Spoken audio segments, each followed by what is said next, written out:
We ready? 1 second.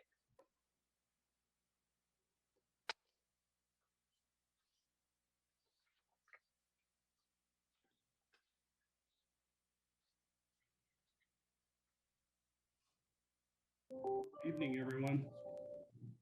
Good evening, Rich. Okay. All right. The time is now 6 o'clock, and I'd like to welcome everybody to our regular Galt City Council meeting for Tuesday, August the 17th. Due to the ongoing COVID-19 pandemic emergency, we have to handle our council meetings much differently than we usually do for the protection of the public and our city staff. I'm going to now ask our city manager, Mr. Hines, to give a brief explanation to the public. Mr. Hines? Thank you, Mr. Mayor. Good evening, everyone.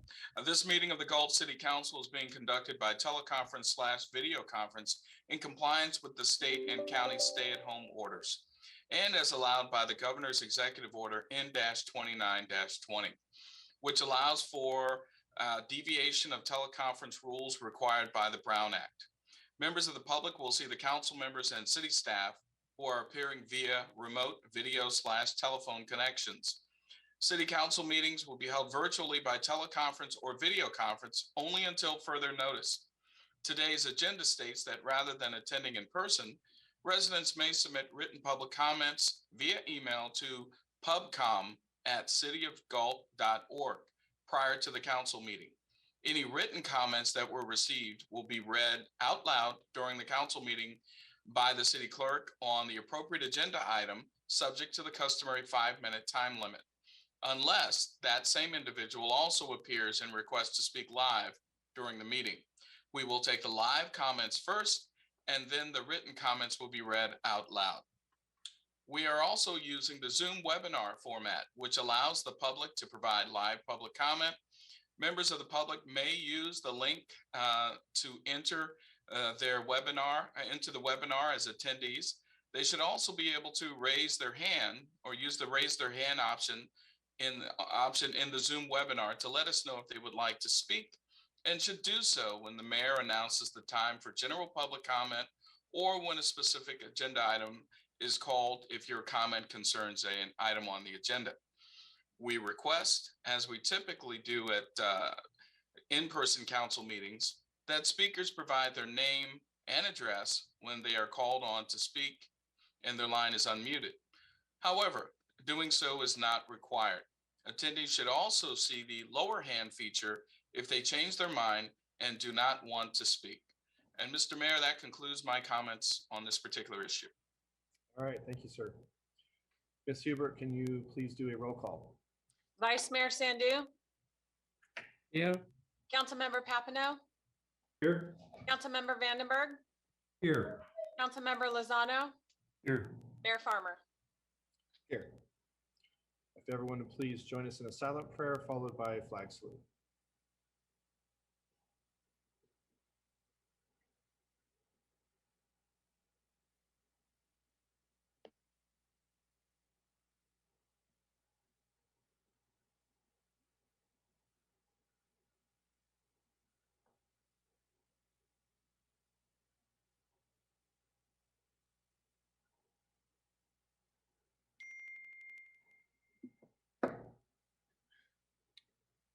Salute, pledge. I pledge allegiance to the flag of the United States of America and to the republic for which it stands, one nation, under God, indivisible, with liberty and justice for all.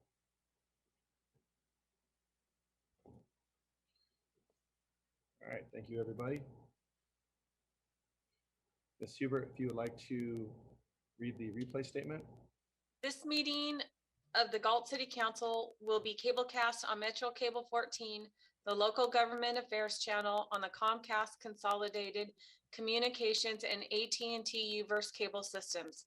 The meeting is closed caption at webcast at www.zacmetrocable.tv.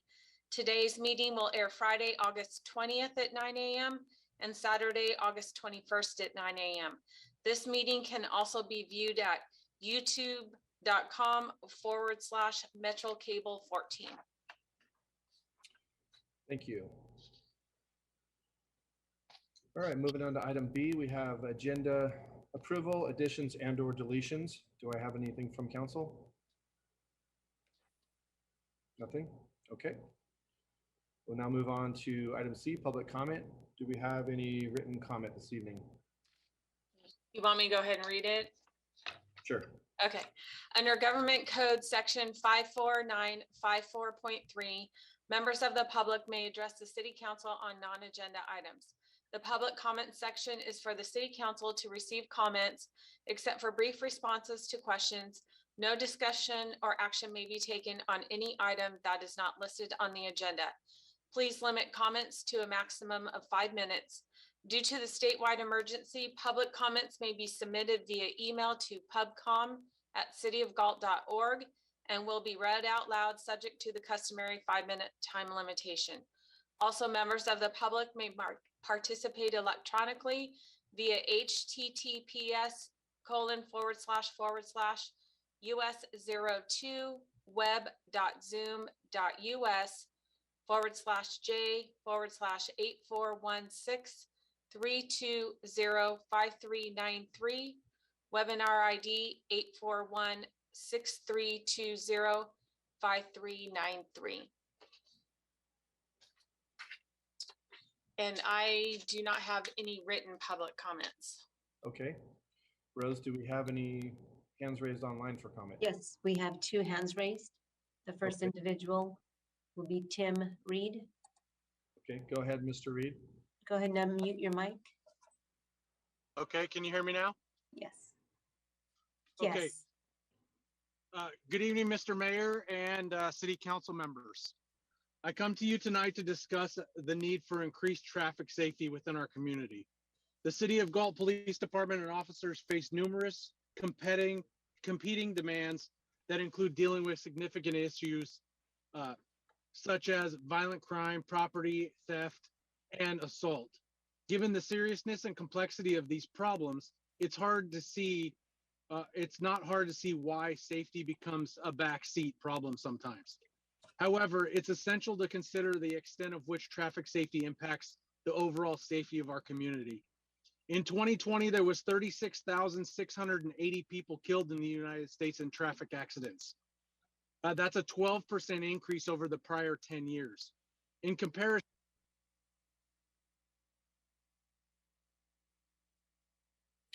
Mr. Reed, we lost your audio there.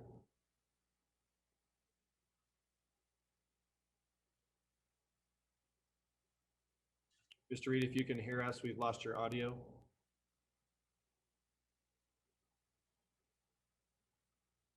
If he doesn't come back, we will, if he happens to rejoin, we can let him continue. Would you like me to make him back an attendee for a minute and see if he rejoins? Yeah, let's do that. We'll move on to the next comment.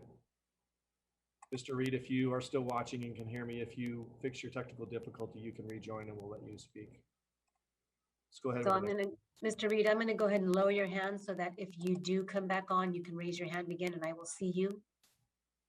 Next, I have Kim Morris. Whoops.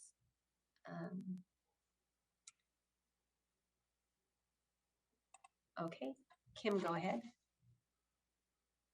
Hi there, can you hear me? Yes. Okay, great. I'm Kim Morris. I live on 1117 Elk Hills Drive. Good evening. My name is Kim and I'm the homeowner of whose home was involved in the avoidable incident on Saturday evening, August 7th. I have lived in Galt for 17 years. My husband and I made the decision to move our family here as Galt, the great American little town, seemed to promise safety, community, and great schools. This is a place we wanted to raise our children. My husband and I, as well as many of my neighbors, work our butts off to keep our homes looking its best and to ensure our investments in our homes continues to grow. But more than that, we want to feel safe in our own homes. Our homes should be a place where we look forward to coming to, a place where we can safely rest our heads at night and not worry that a car may come crashing through our bedroom wall. You may think that this statement is a bit overreactionary, but this is not my first rodeo with this type of air quotes accident. February 2007. Thank goodness my children were at school. A young adult entered Elk Hills Drive by making a left-hand turn from Marengo Road. He made the turn so quickly, he lost control of his truck, drove up the sidewalk, through my front yard, and struck my family's van that was parked in the driveway. It was hit so hard that my van was pushed completely sideways and within a foot or two from striking my garage. This was a very unfortunate accident that cost my family financially and made me nervous each time my children wanted to play out front. Years go by and everyone quickly forgets about this incident, but my family never does. 6 years ago, my daughter was pulling away from the curb on Elk Hills Drive when an unlicensed and uninsured young driver driving a borrowed car was making a right-hand turn from Marengo onto Elk Hills Drive. She made the turn so fast and so close to the curb and was too busy turning down her radio that she struck my daughter's car. My daughter had stopped. I witnessed the accident. But because my daughter was pulling away from the curb, and even though she had stopped, was found at fault for this accident. Funny enough, the police officer responding to our call knew the young, unlicensed, uninsured driver as they had encountered with her a few weeks prior. Again, this cost my family financially, and once again, we feel a bit more unsafe. This is a daily issue for my family and friends. We have all almost been struck many times pulling in and out of our driveway or from the curb, as the speeding onto Elk Hills Drive from Marengo is a constant battle. April 2021, again, a young adult traveling down Marengo had lost control of his car, ran up the curb, through the bushes, and ending up hitting the sound wall. This occurrence was across the street from my home. The sound of the accident still haunts me. You could hear the squealing of the tires and the boom of the crash as the car hit the wall. Luckily, no one was hurt. The wall withstood the impact of the car. No damage was done to my neighbor's home. The police were on scene before I even had time to run out from my home to see what had happened. Speed and I believe street racing was a factor in this 100% avoidable accident. I talked to the officers on scene and expressed my frustrations with the amount of speeding and donuts and racing that occur all times of the day and night. They know this area is a problem and ensured that they would talk to the chief and let him know so that way they can ramp up patrol in our area. I have been working from home now for over a year and a half, and my window faces the corner of Elk Hills and Marengo. What I witness on a daily basis frightens me, and I feel very lucky that more accidents have not occurred. On the evening of August 7th, when my husband and I were coming home, what we arrived to was quite a sight. There were police officers all over. A truck was being dragged out of my front yard. I see rubble from the sound wall all over my yard, holes in my home, and my fence and gate ripped from its posts. I enter my daughter's bedroom to find pictures knocked off her walls and a cup of water knocked off of her bedstand. What if she had been sleeping there in that moment? You have all probably seen the pictures and know the story. Now I have the battle of dealing with the insurance company and the contractors to come in and put my home back together. I have the financial burden of an insurance deductible, and once again, I do not feel safe in my own home. I don't feel safe. I do not want to hear, "I'm sorry that this happened." I've heard this so many times now. Sorry is not going to fix and pay for all of this and assure my family and my neighbor's safety. There are so many community members that walk down Marengo and Elk Hills. They are elderly neighbors, neighbors out with kids and grandkids, neighbors out walking their dogs. The Marengo corridor and entry onto Elk Hills Drive is not safe. Elk Hills is used as a cut through to get to Walnut. How is the city going to ensure our safety from being struck by one of the hundreds of speeding cars going by, or by one of the reckless drivers doing donuts along all the thoroughfares from Marengo? At what point is the city? Mrs. Morris, are you just about done the 5 minute? I'm on my last paragraph. Okay. I have about one more minute. Okay, It's fine. At this, It's fine, Ruth. Go ahead, Ms. go ahead. thank you, Mayor. At this point, is the city and its council members just as fault for this as the reckless drivers are? When will the stop signs and traffic lights be put in to slow down the drivers along these drag race corridors? Have you considered speed bumps or speed tables? I know studies need to be done to determine whether these kinds of things are needed, but I'm sorry, we are way past the point for studies. We have proof that they are needed. What more needs to happen before action is taken? Are you waiting for a life to be taken or possibly impaired? Again, when is the city just as much as fault for this? I know you cannot answer me tonight, but I would like some answers and some solutions. PD patrol was prevalent the week after this last occurrence, just like they were the week following all of the other incidents. But now it's again forgotten. Well, it's forgotten by others, but not by my family. When is the city going to take action so I can feel safe again in my own home? What is the city going to do to protect my neighbors and their kids and their pets from being struck? As now it's not if it will happen again, it's when will it happen next? I thank you for your time and I look forward to hearing from you. Thank you, Mrs. Morris. Okay. Thank you, Mrs. Morris. There are no other hands raised online. If Mr. Reed is not able to return, Mr. Reed is on the line still, however, his hand is not raised. okay, if you wish to speak, you need to raise your hand right now, Mr. Reed. Oh, Other- actually, he just raised his hand. Go ahead. So, Mr. Reed, go ahead. Okay, thank you. I'm not entirely sure where I left off because my phone kind of freaked out. But my point is that there is a traffic safety problem in Galt. And there are two solutions that I think that the city council and the police department can move forward on. One is filling the vacancy of the traffic officer. We have two that are two positions. One is filled, one is vacant. We need that second traffic officer. And then also, I think that the city council, the public safety committee, and the police department should move forward with a maximum traffic enforcement strategy to get out there and prove to the community that A, we take traffic safety seriously. Number two, stop the people that are doing this. And three, all of those together will make our community more safe. I know that in the city council or the public safety committee, we've talked about this several times. And it's just me coming before the city council now, trying to escalate it, to get the point across that we need to do something, because the people that are out there doing these things, yes, we've put it on Facebook. Yes, we put it out there. We have the signs, we do this. They're still ignoring it. So we have to take more drastic measures to get the point across that we mean business and we're out here to stop the traffic problems. That's the summing up version. Thank you for your time. Sorry that I had some technical difficulties. It's okay, Mr. Reed. Thank you for your comment. Appreciate it. Do we have any other public comments online, Rose?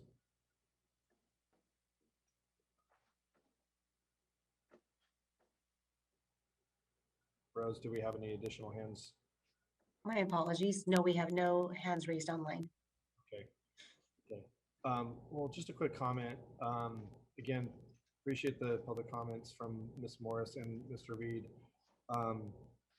I can say to Ms. Morris that this isn't going to be forgotten, and it's not being forgotten. And I know it may seem that way, but I think at some point, maybe we have an annual report coming up from public safety. At that time, maybe I would like Mr. Hines to kind of mention some things that we kind of been throwing around and talking about. This is something that we are actively discussing. And so maybe he can elaborate a little bit more on some of those things. I don't want to go in depth on it, but I thank you for your comments, and it is a concern to us. So we take it seriously. Thank you.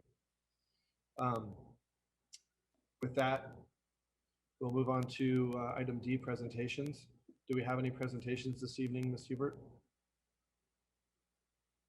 Yes, first up is the Measure R Citizens Oversight Committee Annual Report. And I have Laura Schamber. Good evening, Laurel. Go ahead. Good evening, Mayor and City Council. I am here to present the Measure Our Citizens Oversight Committee Fiscal Year 2019-2020 Annual Report. The recommendation: approve the Measure Our Citizens Oversight Committee Fiscal Year 2019-2020 Annual Report as presented. The background of Measure R was approved by Galt voters on November 4th, 2008. Ordinance number 2008-04, codified in Galt Municipal Code, Chapter 3.40, Section 3.40.150 of the Galt Municipal Code requires the Measure R Citizens Oversight Committee to provide an annual report to the City Council and the public. The ordinance directs in part that the Citizens Oversight Committee shall conduct an annual review of expenditures of revenue collected pursuant to this ordinance to determine whether such funds are expended for the purpose in the current police services expenditure plan, and issue an annual report on their findings to the City Council and the people. The Citizens Oversight Committee annual report is subject to review and approval by the City Council, but the Oversight Committee's review is confined specifically to revenues generated pursuant to this ordinance, GMC Section 3.40.50, Section 3.40.150.c. Measure R provides funding for police services beyond expenditures for police services as reflected in the fiscal year 2007-2008 budget. For purposes of Measure R, police services means all programs, functions, and operations of the Galt Police Department, including hiring additional police personnel, recruitment and retention of police officers, enhancing youth, anti-gang and anti-drug programs, improving police training, purchasing police equipment, enhancing graffiti abatement, and increasing police presence in the city of Galt's neighborhoods, parks, and schools. GMC Section 3.40.140. These expenditures may include all police service costs so long as they supplement the fiscal year 2007-2008 budget and comply with the ordinance. Currently, the Measure R revenues pay for 10.5 positions, including patrol officers, gang detective, school resource officer, professional standards officer, dispatchers, records technician, and other police services programs costs. The Measure R Citizens Oversight Committee met during the year to review the Measure R financial information and other program information. The attached annual report is being provided by the committee based on information from the meeting and the audited financial statements for fiscal year 2019-2020, Fund 47. Through their review, the committee confirmed that proper stewardship was maintained over funds in accordance with the Measure R sales tax ordinance. Attachments number 1, Measure R Citizens Oversight Committee fiscal year 2019-2020 annual report. Thank you, Ms. Shamber. Thank you. Does council have any questions for Ms. Shamber? No? All right, well, I appreciate your service to the committee, and it's an important job. And we are all very lucky to have Measure R and what it does for our community. And we're lucky for those of you serving to help make sure that it does what it's supposed to do. Councilman Lozano has his hand up. Go ahead. Yeah, I just have a quick comment. First of all, thank you, Ms. Shamber, for the report and your service as well. I appreciate the Measure R committee doing what they do to ensure the stewardship of these funds that are entrusted to us. I want to thank not only the committee but staff for thinking outside of the box a little bit. One of the things that I just want to mention real quick, that we were able to fund, unlike many cities that are near here, fully fund a body-worn and in-car camera system from Measure R, where cities of much larger size than ours and equal have struggled getting that equipment for their officers, and it's been funding, and so fortunately we have Measure R here, and I want to thank all the citizens of Galt from the 2008 election that have brought it in, and thank Ms. Shamber and the rest of the committee for their hard work on the committee, as well as keeping an eye on the money. So thank you all. Well said, council member. I would even piggyback on that and say that safety is obviously a quality of life issue, and if it were not for Measure R, we wouldn't have a lot of the things we have. The SROs, school resource officers, are one of those things that we've supplemented. Our graffiti abatement for those of you that have seen some posts on social media for graffiti and those things, we have teams that come out 24/7 and take care of that stuff immediately, and they're awesome. So all of these things are funded by that tax measure that the people of 2008 voted, and we continue to do great things with that money. So thank you all. Ms. Shamber, do you have anything else before we let you go? All No, right. thank you for giving me the opportunity Yeah. to serve our community. Be safe out there. Thank you. Thank you. All right. Do we have any public comment on this particular item? No Yeah. written comment. Okay. Rose, any hands raised online? We have no hands raised online. All right, we'll move on to item 2, our second presentation, which is our Public Safety Committee Annual Report to the City Council. I believe that's being presented by our Vice Chair, Ms. McCord. Is she on the line? Yep, she's coming on right now. Teresa, go ahead and unmute your line. Oh, hello. Sorry, my camera's so dark. This is the Public Safety Committee's annual report from July 1st, 2020 to June 30th, 2021. The committee consists of 7 voting members. They include 2 city council members and 5 residents of the city. Each city council member appoints 1 committee member. The Public Safety Committee holds meetings every other month, July, September, November, January, March, and May, on the 4th Monday at 6 p.m. The meetings are held in the community room of the police department and are open to the public. For more information on the committee, you can contact Dana Wilkerson, Public Safety Committee Staff Liaison at danawilkerson@galtpd.com. Purpose and function. The purpose of the Public Safety Committee is to act as an advisory committee to the City Council and to evaluate any public safety issues within the community brought to the committee's attention by the City Council, city staff, or residents, and to make recommendations to the City Council. The committee shall confine its business to general public safety issues and shall not engage in discussions or address issues that relate to the internal operations of the city, including the police department. Items to be discussed by the committee includes such matters as traffic and pedestrian safety, special events, the emergency operations plan, and other public safety issues. A summary of the meeting activities for the fiscal year 2020-2021.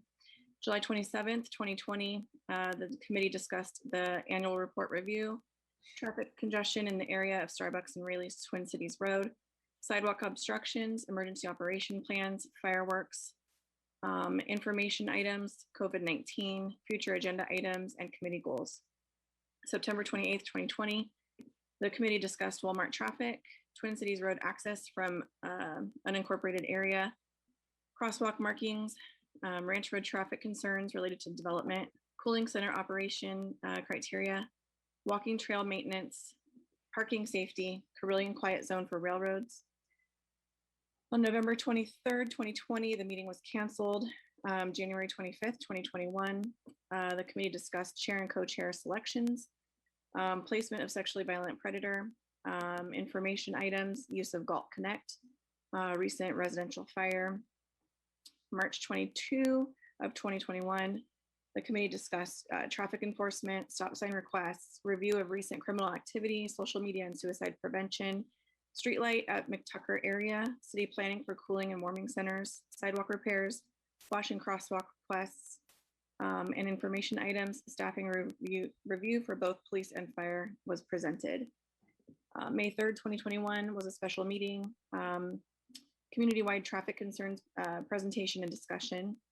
And finally, we have June 14th, 2021. The discussion items were the Galt Market Plan, Meadowview Park traffic, and fireworks safety and illegal fireworks. And that concludes the annual report for the Safety Committee. All right, thank you, Ms. McCord. Good job. Does any of the council have any questions for Ms. McCord regarding the report? Okay. All right, Ms. McCord, thank you very much. I appreciate your time and your service on the committee. Thank you. Have a good evening. Mr. Hines? Mr. Mayor, thank you so much. I wanted to let the folks know that have provided public comment that we also share your concerns. We hear you. And so internally here within the city, we are, myself and the staff are working on making October sort of our unofficial traffic safety month. During the month of October, we intend on releasing a campaign geared toward traffic safety, road safety, and so that campaign will be a full media blitz just to let the public know about sort of the dangers and some of the issues we are dealing with traffic safety. In addition, we are also taking traffic counts on the northeast side of the city where Carillion and Marengo run. We'll also be providing the council with traffic reports during the month of October. I believe the October 5th meeting, we're scheduled to give a Traffic 101 presentation that'll be provided by our Public Works Director, Mike Selling, where he will talk about the particulars of stop signs, speed bumps, how we measure traffic, and sort of the legal framework that we have to operate within in order to maintain traffic infrastructure within our city. On October 19th, we're scheduled to have a conversation about Carillion. If you recall, Vice Mayor Sandu had brought up an issue related to a stop sign on Vauxhall. A couple of the other council members brought up issues at other intersections on Carillion. And this dovetails nicely because we actually submitted a visionary plan for Carillion Boulevard to the California Energy Commission earlier this year. So now we move from our visionary activities to actual planning. And so that planning begins on October 19th.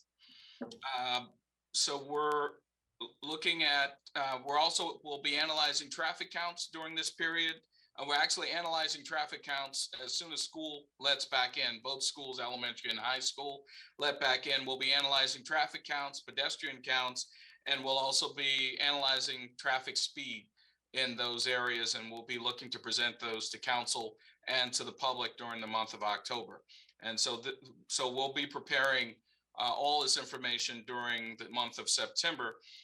I'm also talking with the Galt PD to find out how we can create periods of maximum enforcement during certain times in the Northeast area as well, and to create some educational opportunities for those drivers who may be exceeding the speed limit. And so, Mr. Mayor, we have a sort of a full plate scheduled for October, and we'll also be working with the school district as well, both school districts as well. We had a meeting with both superintendents and members of their the school district boards last night, and I told them about our campaign, and they were definitely willing partners, and so we'll have their input as well. So there's a lot coming as far as traffic safety coming in the month of October. And to those two folks who spoke, we understand, and we're doing our best to respond to the issues. There are a lot of traffic issues culminating right now, and this city is responding. Thank you, Mr. Mayor. Thank you, Mr. Hines, and I appreciate you giving everybody kind of a sneak peek at what you're doing. I want to thank you and the staff for being super receptive to this, and willing to jump in fast and try to brainstorm and come up with something. So I know it's a complicated issue, and so I appreciate that. I just want to say that. Thank you. Thank you. Looking forward to October. So moving on, does any of the council have any comments for what Mr. Hines just said, or we can move on to our next? Nope. Okay. All right, moving on to item E, reports by city council members on regional boards, commissions, and committees. We will start with our vice mayor, Mr. Sandu. Thank you, Mr. Mayor. Give me the opportunity. I did attend at Sacramento Transportation Authority meeting on August 12, and we just discussed only a very general agenda item. The only thing we are looking for a new voting committee on the Independent Taxpayer Oversight Committee. Same thing here, Measure R, we have a oversight committee, same thing in STA committee. And if anybody know any good candidate, please let the STA know, or they go on the website, fill an application, or let me know. I will forward that application. And thank you, that's it. All right, thank you, Mr. Vice Mayor. Councilmember Papineau. I was able to attend the CAST meeting, our first one, City and Schools Together, along with the mayor and the city manager last night. And the city manager already gave kind of a rundown of what our main topic was, public safety, traffic, and safe routes to school. So it's good to get that up and running. And that's it for me. All right, thank you, sir. Councilmember Vandenberg. I have nothing to report at this time. Okay, thank you, sir. Councilmember Lozano. Yeah, I attended a SACOG Policy and Innovation Committee meeting on the 9th, and we talked a lot about AB 1401, which is a assembly bill going through now that would loosen the restrictions that developers have on parking spaces for high density housing specifically. And so what that would do is allow them to do fewer parking spaces, and that would reduce the cost of that particular development. One of the issues that has come out, at least in Northern California, is the cost of developing that type of housing, and so a lot of it is just not penciling out. And as you can imagine, parking spaces with concrete and or pavement gets pretty expensive, and we see many places that have vacant spots all through the day and night. So this is AB 1401 that's going through the process. And like I said, they SACOG, the Policy and Innovation Committee, voted to pass it on to the board to support it.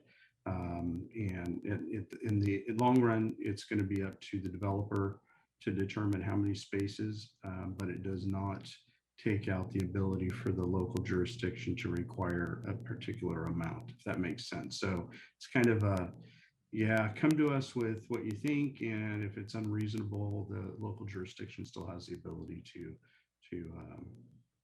work with them. So that's it. Looks like it's going to be a good thing for folks. Other than that, talked a little bit about some infrastructure bills that at the federal level that were on the move last week, and hopefully we'll start seeing some money coming down the pike from those. And then just lastly, we have a SACOG board meeting this Thursday morning, so I'll report back out on that at our next council meeting. So thank you. That's it. All right, thank you. It's interesting.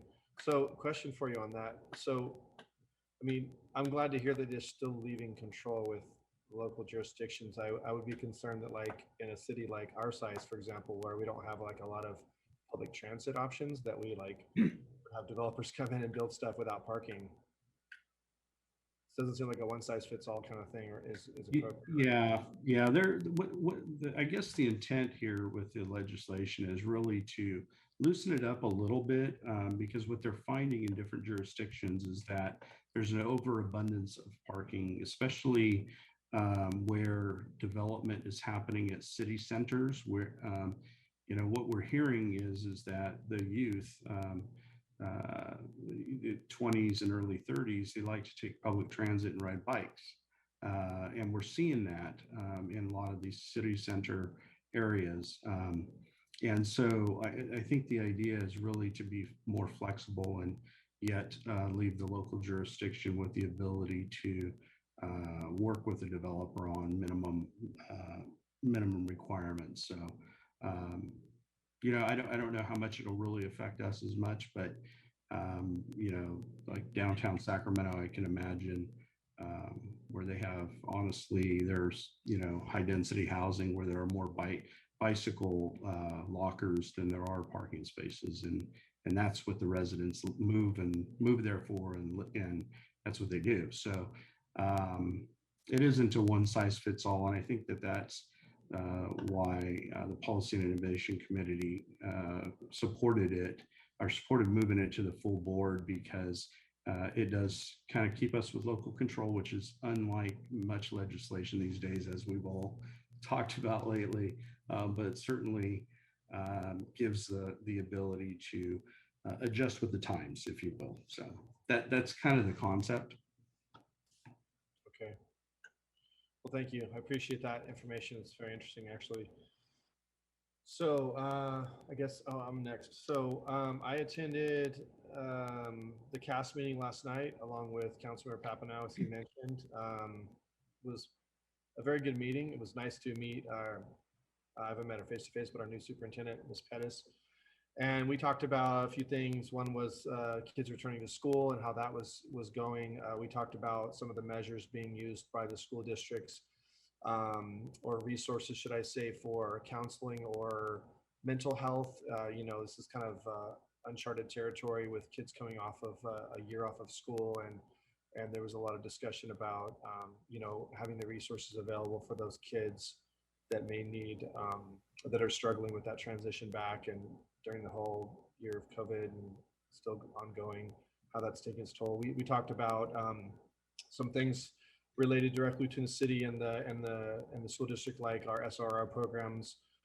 We talked about the impacts those are having and some ideas with that. We talked about the city, which I haven't, Mr. Hines was there. So we talked about the city PIO officer maybe working hand in hand with the school district on some informational things, such as like our beautification cleanups, trying to encourage more participation from younger people. So we wanted to see if the school district could help get that word out, that we offer community service in those ways to try to encourage the participation. We talked about, the last thing is we talked about every 15 minutes. So if you're not familiar with that, it's the CHP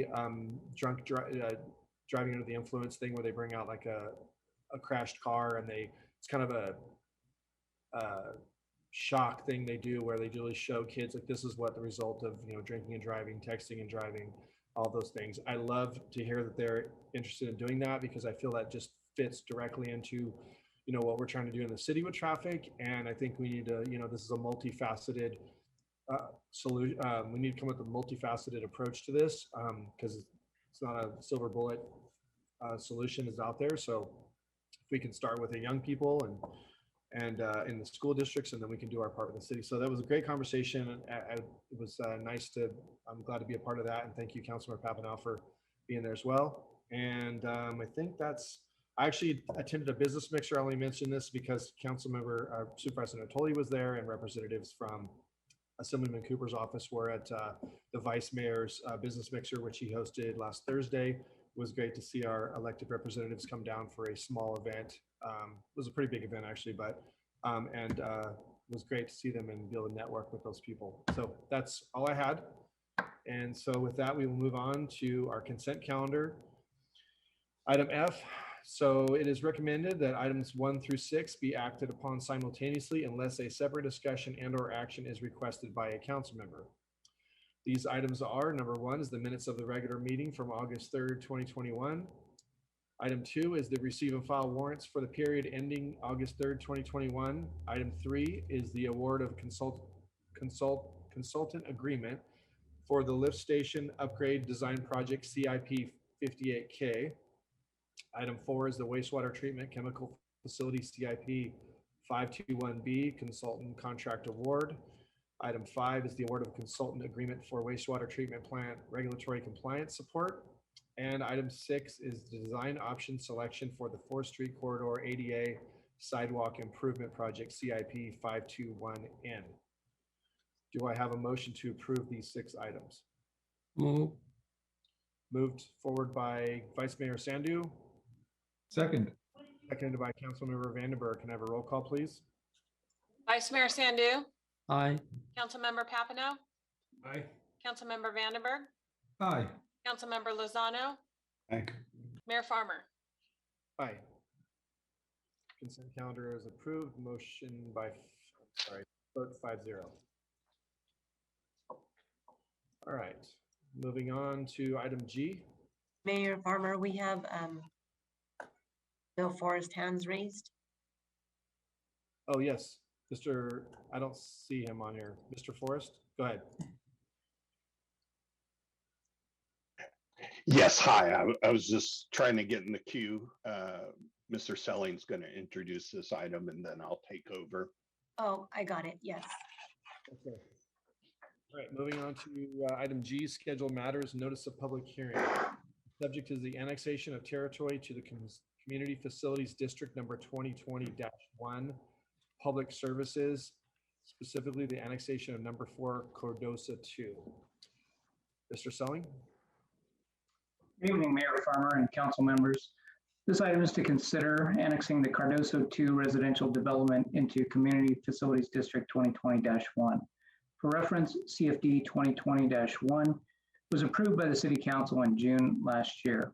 This CFD is the funding mechanism for new developments whereby various city services such as police and fire protection, flood protection, and various ongoing maintenance activities related to streets, lighting, and landscaping are paid for. The special taxes proposed to be levied will provide the revenue to offset the cost of providing the increased city services for the Cardoso 2 development only. Mr. Forrest will provide the staff report. Thank you. Hey, Mike. The Cardoso 2 is the fourth annexation into the CFD 2020-1. It is located south of Cost Road and west of the railroad tracks and east of the Sacramento County City of Galt limits as it extends south of Cost Road. Cardoso 2 is approximately 24 acres of development and 87 lots. At your June 1st, 2020 council meeting, the resolution of intention to levy was introduced. The annexation number 4 map was recorded on June 17th, 2021. Excuse me, 2021. At the July 20th, 2021 meeting, the City Council recommend that this item be continued, this public hearing be continued to today's hearing. With that, I will conclude any additional comments and turn it over to the mayor and city council for action on this item. Okay, thank you, sir, for the report. I'm going to go ahead and open the continued public hearing. So the public hearing is now open. Do we have any, actually, skipped a piece here. Madam Clerk, has the public hearing notice been mailed and published in accordance with the law? Yes, notice was mailed and published in accordance with the law. Okay, thank you. Do we have any questions for the staff from any of our council members? Okay. Do we have any written protests or comments in regards from interested parties, including persons owning property within the annexation number 4 Cardoso 2 of the Community Facilities District number 2020-1? None have been received. Okay.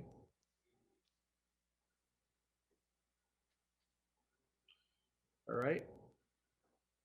Well, if we have no written protests, we have any public comment online, Rose? We have no hands raised online. Okay.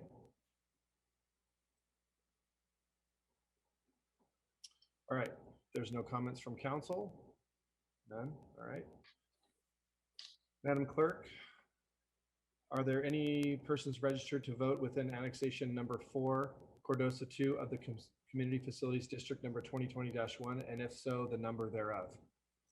No, the County of Sacramento Registrar of Voters has stated that there are now no registered voters within annexation number 4, Cardoso 2 of Community Facilities District number 2020-1. Okay.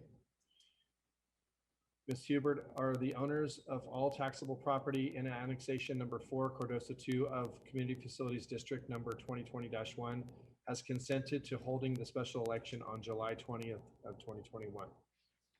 Yes. All right.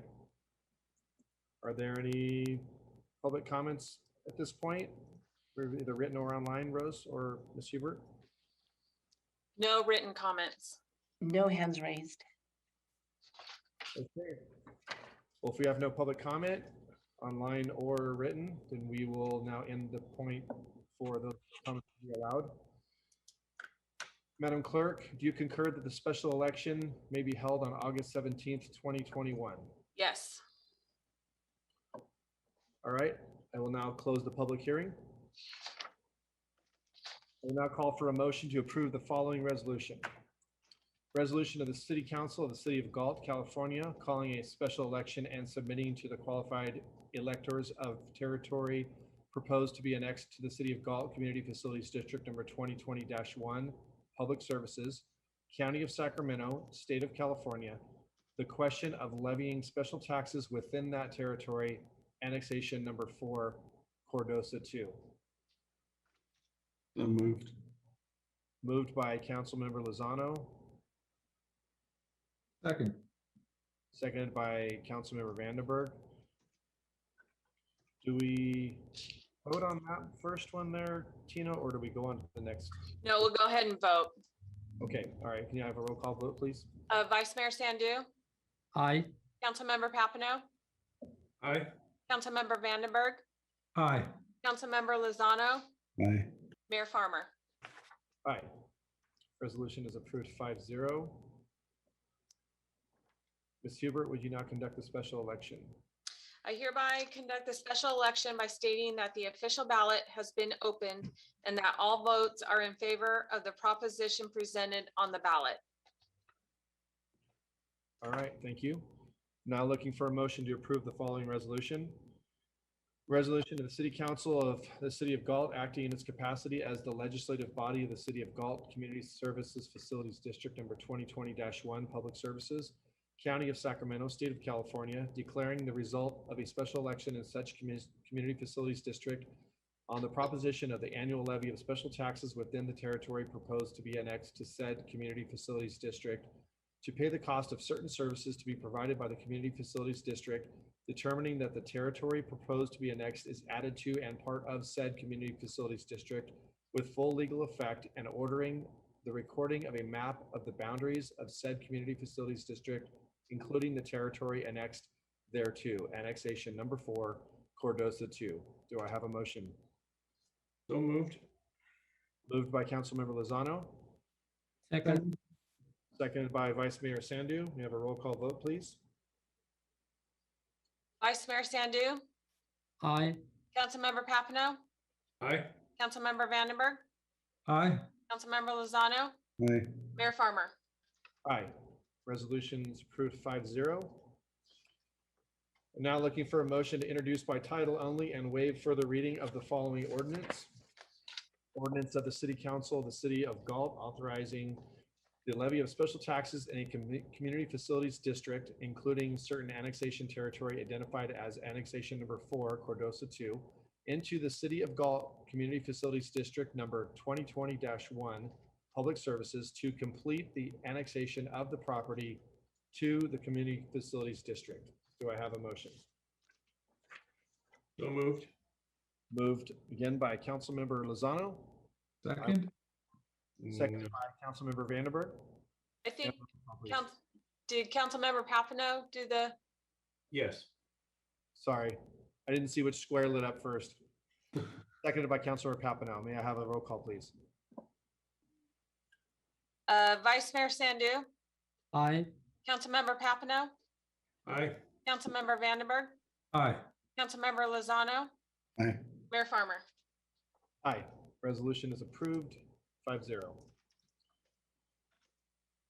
All right, we'll now move on to, actually, do we have to ask for public comment since we had the open hearing for that?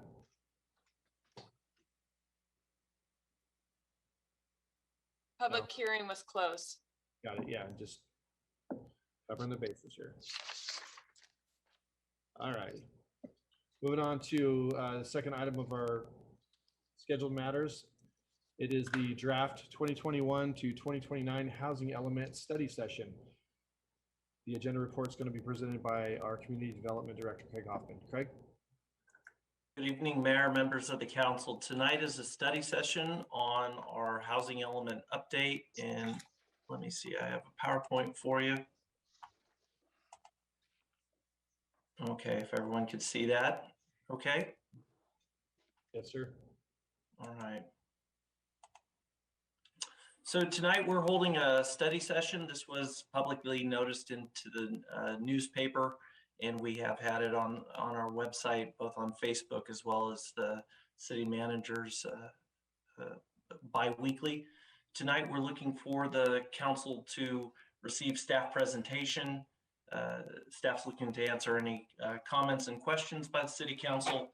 We're looking for you to open the public workshop tonight, receive any comments from the public, take any final comments or questions from the council, and then direct staff to bring this housing element and initial study and negative declaration back to the council for adoption on September 7th.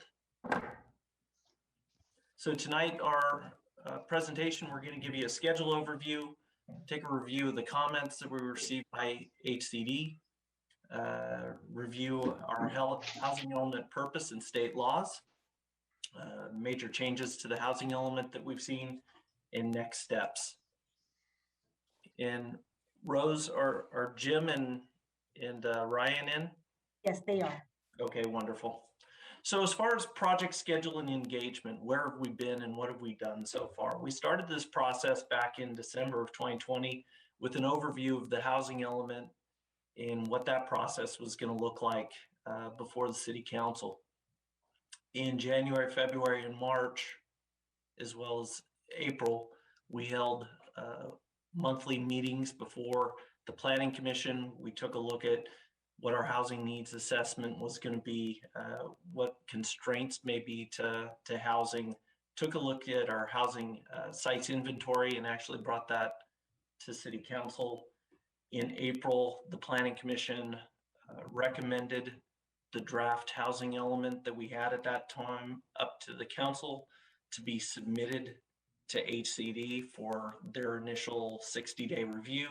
And on May 4th, the council did make that recommendation. We sent this document to HCD. They provided us comments, the Department of Housing and Community Development, back in July. We started working on making updates.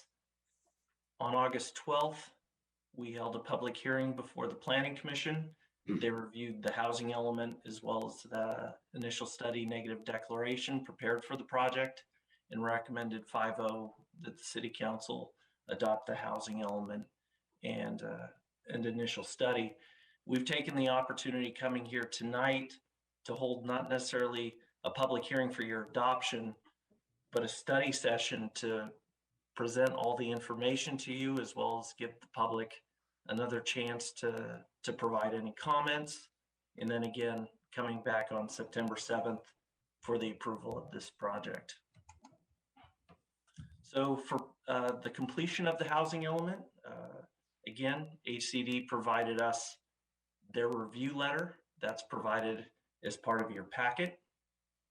Again, August Planning Commission hearing, August, September hearings before the City Council. And in September, November, and December, HCD will complete their 90-day review of the housing element and ultimately certify that document. So the comment letter that's included as part of this packet, HCD identified 3 areas in which they wanted additional information. The first area was in regard to housing needs, resources, and constraints in the background report. The second area was in regard to additional information on our housing programs. And the third area in respect to providing additional information to justify our production housing over time. So within your packet, you have the letter from HCD. You have a housing element comment tracker to HCD, identifying the comments that were received from HCD and how they're being responded to. You have Attachment 4, your housing element policy document in track changes. Those are track changes that you've seen since May.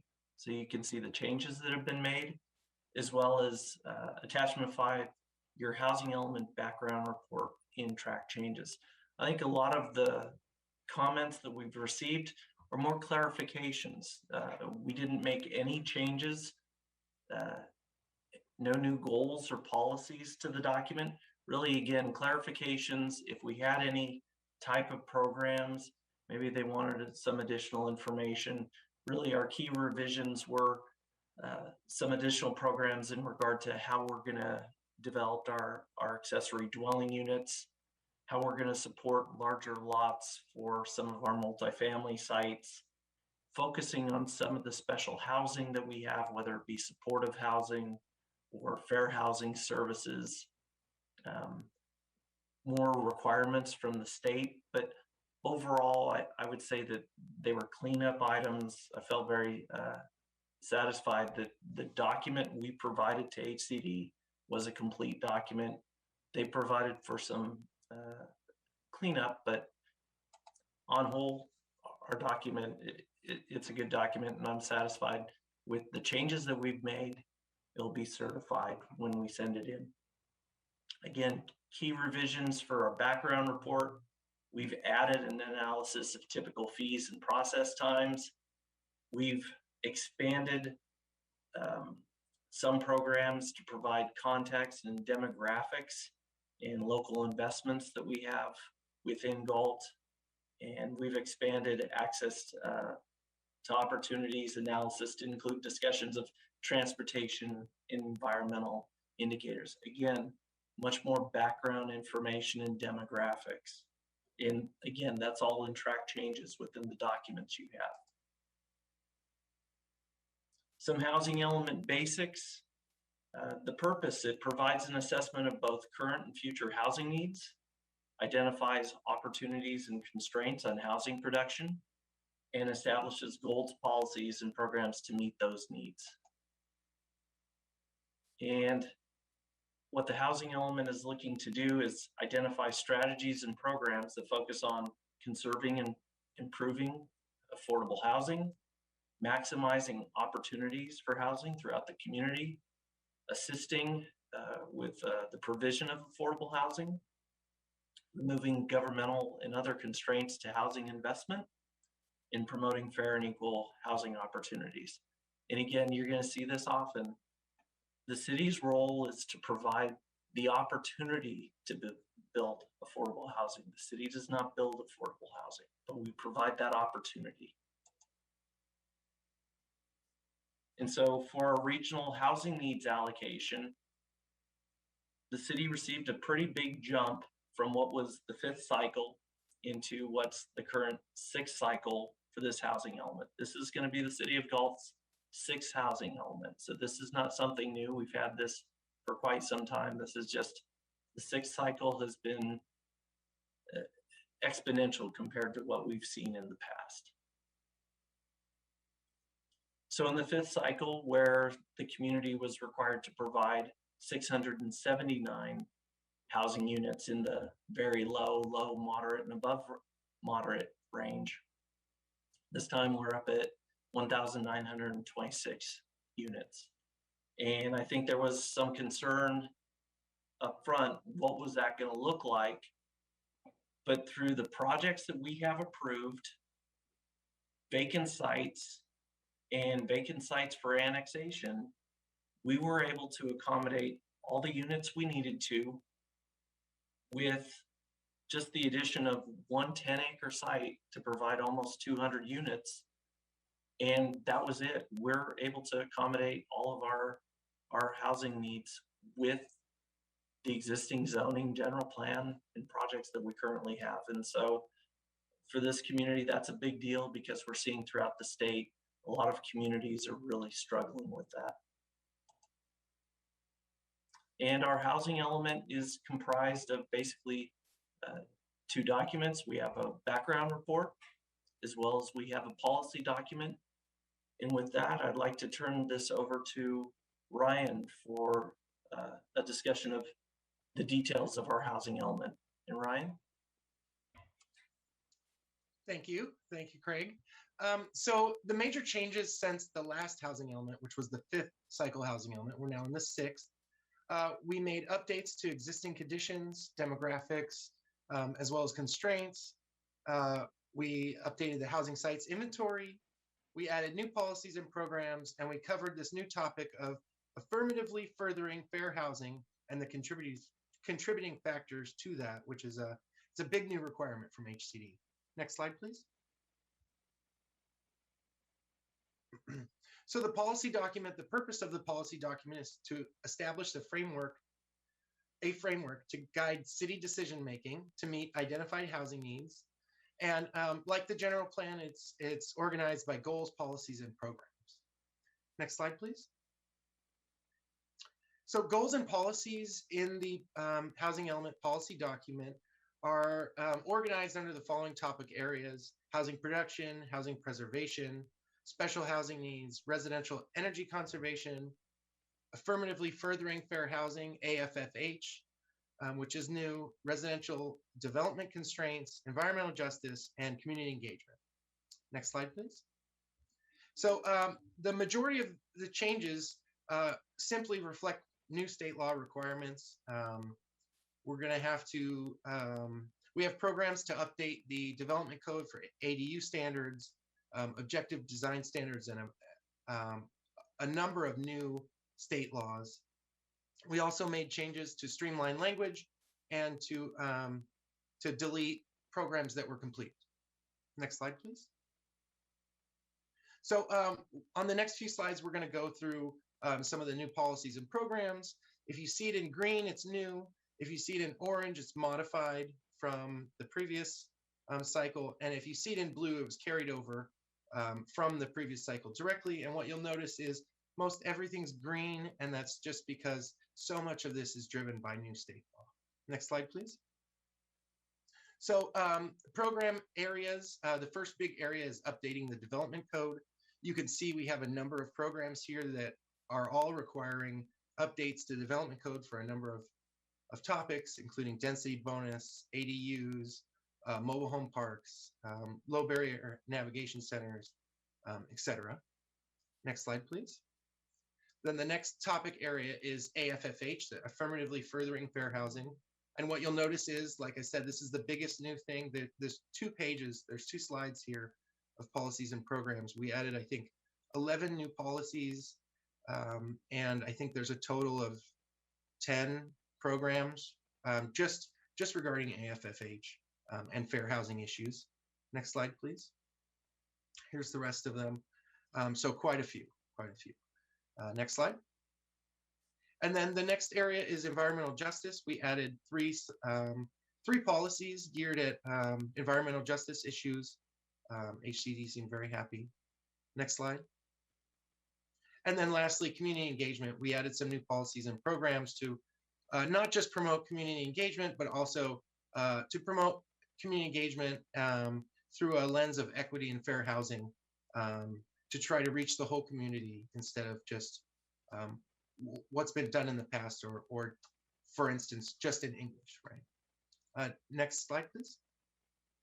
So I'll quickly go through the new requirements or the analysis for the AFFH section. It's all being driven by AB 686, which requires jurisdictions to take actions to overcome patterns of segregation, address disparities in housing needs, assess and address fair housing practices, examine the relationship between the sites we choose for the housing element and areas of high opportunity, and to identify the contributing factors to fair housing issues. Next slide, please. So quickly, the analysis found identified fair housing issues being limited access to opportunity in and around the city, a slight susceptibility for displacement and overcrowding. And the factors contributing to those are the availability of affordable units or lack thereof, access to opportunity, and land use and zoning laws. And I'll quickly go through each of these on the next slides. So the first issue was access to opportunities. HCD provides a number of opportunity maps through their technical assistance program, And the idea is that these consider economic, educational, environmental, transportation indicators, and they relate how which areas are high and low resource, excuse me. So most of the block groups in Galt are actually considered a low or moderate resource areas. And what they wanted us to do was to take a look at these maps and see what areas are consistently lower resource. We can go to the next slide, please. Here's two of those maps. On the left, we have education scores, and on the right, economic scores. And so the idea here is to, again, look for areas that are consistently low, receiving less positive scores, and then to think about why and to analyze why. Next slide, please. So the next issue was susceptibility to displacement. There's a number of indicators that define displacement, including the proportion of very low income residents, share of renters being high, share of people of color in the neighborhood being high, etc. Next slide. And what you'll see on the displacement map here is that central and southern Galt are more sensitive to displacement, and it makes sense with the development pattern of the city. Next slide, please. The next issue was overcrowding, and what the analysis found was that overcrowding is more prevalent in households that identify as Hispanic, multiracial, or people of color. And that disparity in rates is a major impediment to fair housing. Next slide, please. And then the contributing factors to those issues, availability of affordable units, and the analysis found that the city should ensure the availability of land, provide incentives to build at higher densities, and provide incentives to expedite the development process. Next slide, please. And then access to opportunity being the other contributing factor. The city should continue to share information on housing resources, continue to work with local agencies, and should consider equity in the provision of public services and community facilities. Next slide.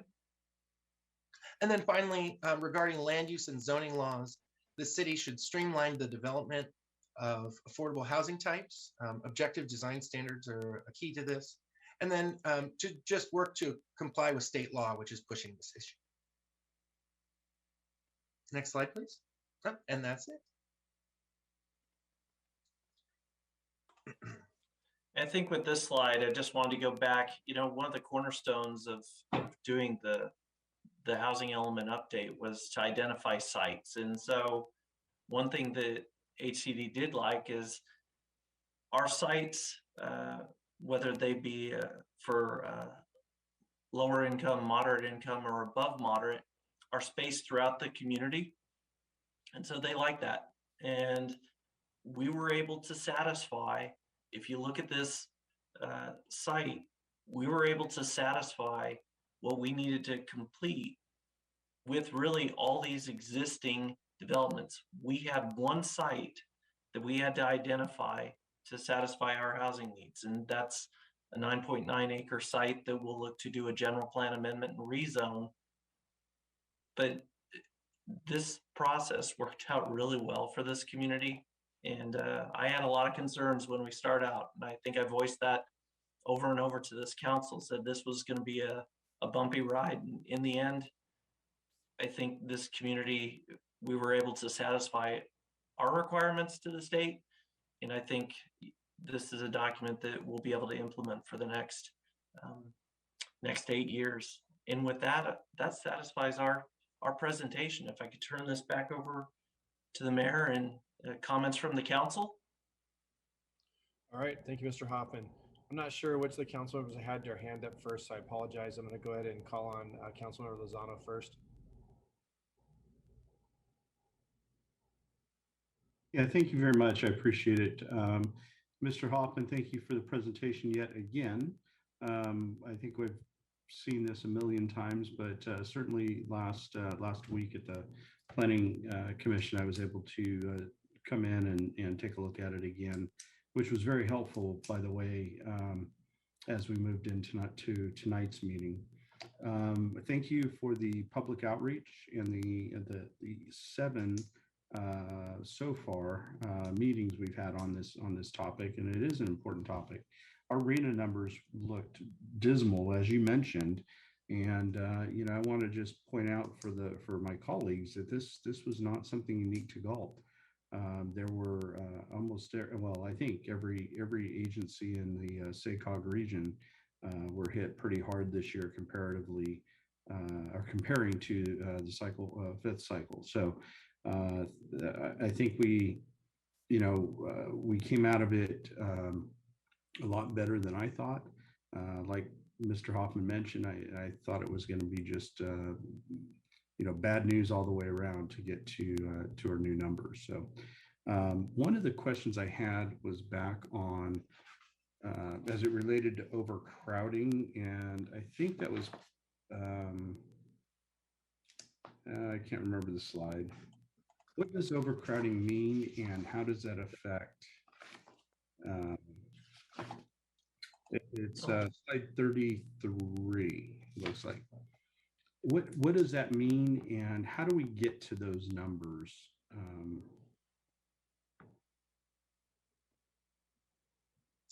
Ryan, I guess Well, I'll turn. I can't remember the exact definition. There's a strict definition. I think it's more than one person per bedroom is considered overcrowded. I can tell you that you're not the only city whose charts look like this. Everyone's dealing with overcrowding, just affordable housing being so hard to come by. I could tell you that HCD wants to see this analysis and then see us adjust to try to not only increase affordable housing citywide, but to try to increase it in high resource areas so you don't have overcrowding condensed in demographic areas or say in Southern Galt. Is it fair to say that some of this is driven by the increase of the value of property in terms of rent? I mean, I haven't rented a house for a while, but is it rental prices and housing prices that are driving some of this? And then I have a concern of why is it, only in, I mean, honestly, if you look, it's only 3 categories of the 7. And how does that compare to our ethnic breakdown of the city? So that's I think it's just kind of a rhetorical question, but interesting nonetheless. So anyhow, I that's all I really had. I know there's a lot of questions about affordable housing and what does that mean, and high density versus moderate and things like that. But I appreciate all the work that's been done over the years with the general plan and things like that, because I think that a lot of that is, like Mr. Hoffman said, is what saved us from having to go through a grueling task of meeting those numbers. Like, I'll give you an example. I couldn't imagine being, the city of Davis or the city of Rancho Cordova, things like that, where I don't know that they're going to have the ability to do this as easily as us. So anyhow, thank you so much. Thank you to the planning commissioners for hitting this head on, and I plan on supporting this when the time comes to move it forward. Councilmember Lozano, maybe if I could respond. We are seeing houses holding more than one family. We're seeing houses hold generations of families to where it's parents and it's adult children, and that raises some of the numbers of amount of people per bedroom. I think the greatest challenge that we're going to have in the upcoming 8 years is providing the type of housing that families want, and it's going to be multi-generational. We are getting requests that a housing unit isn't just the primary house, it's maybe an accessory dwelling unit as well that provides for maybe the slightly older kids or the parents are moving into the house. So we really need to think about that, and we're being challenged on a daily basis saying we need you to think about how this community is providing housing and making sure that we're providing housing to a wide range of folks in this community. Yeah, I would agree. And I don't mean to take, I'm giving my colleagues an opportunity here, but I would agree. And I've said it for 3 years now that, it's unfortunate that, young folks that are in careers or just out of college or just out of trade school or whatever, are unable and outside of the housing boom that we've seen here the last year and a half, but are unable to purchase a property here to live in, to stay in this great city, let alone rent. There's just the rental housing inventory is like next to nothing. And so,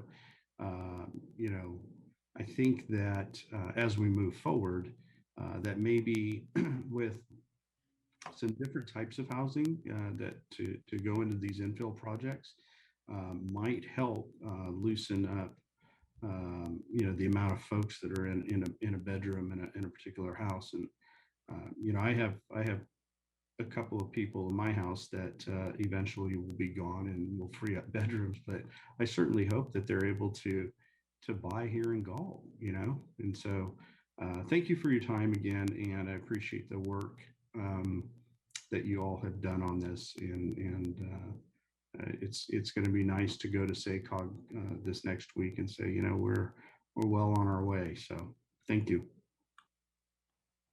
Thank you, Councilmember Lozano. Councilmember Vandenberg, go ahead.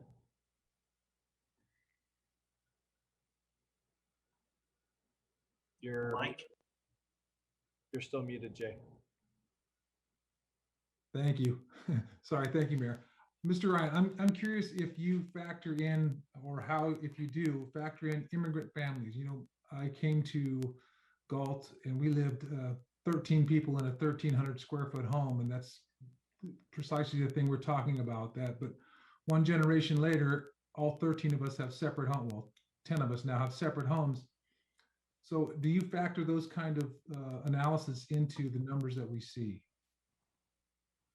We use census information. So the demographic information, it's just residents. It's not, there's no immigrant or citizenry status involved in the data. Okay.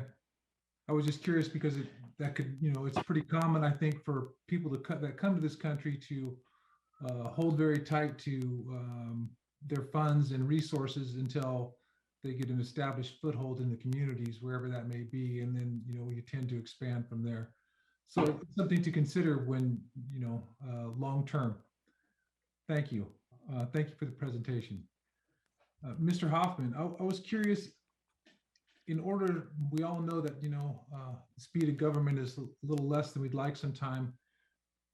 Does the city ever reach out to landowners in areas that meet our needs to see if they want land rezoned to better meet both the landowners and the city's needs simultaneously to help speed up the processes we are talking about?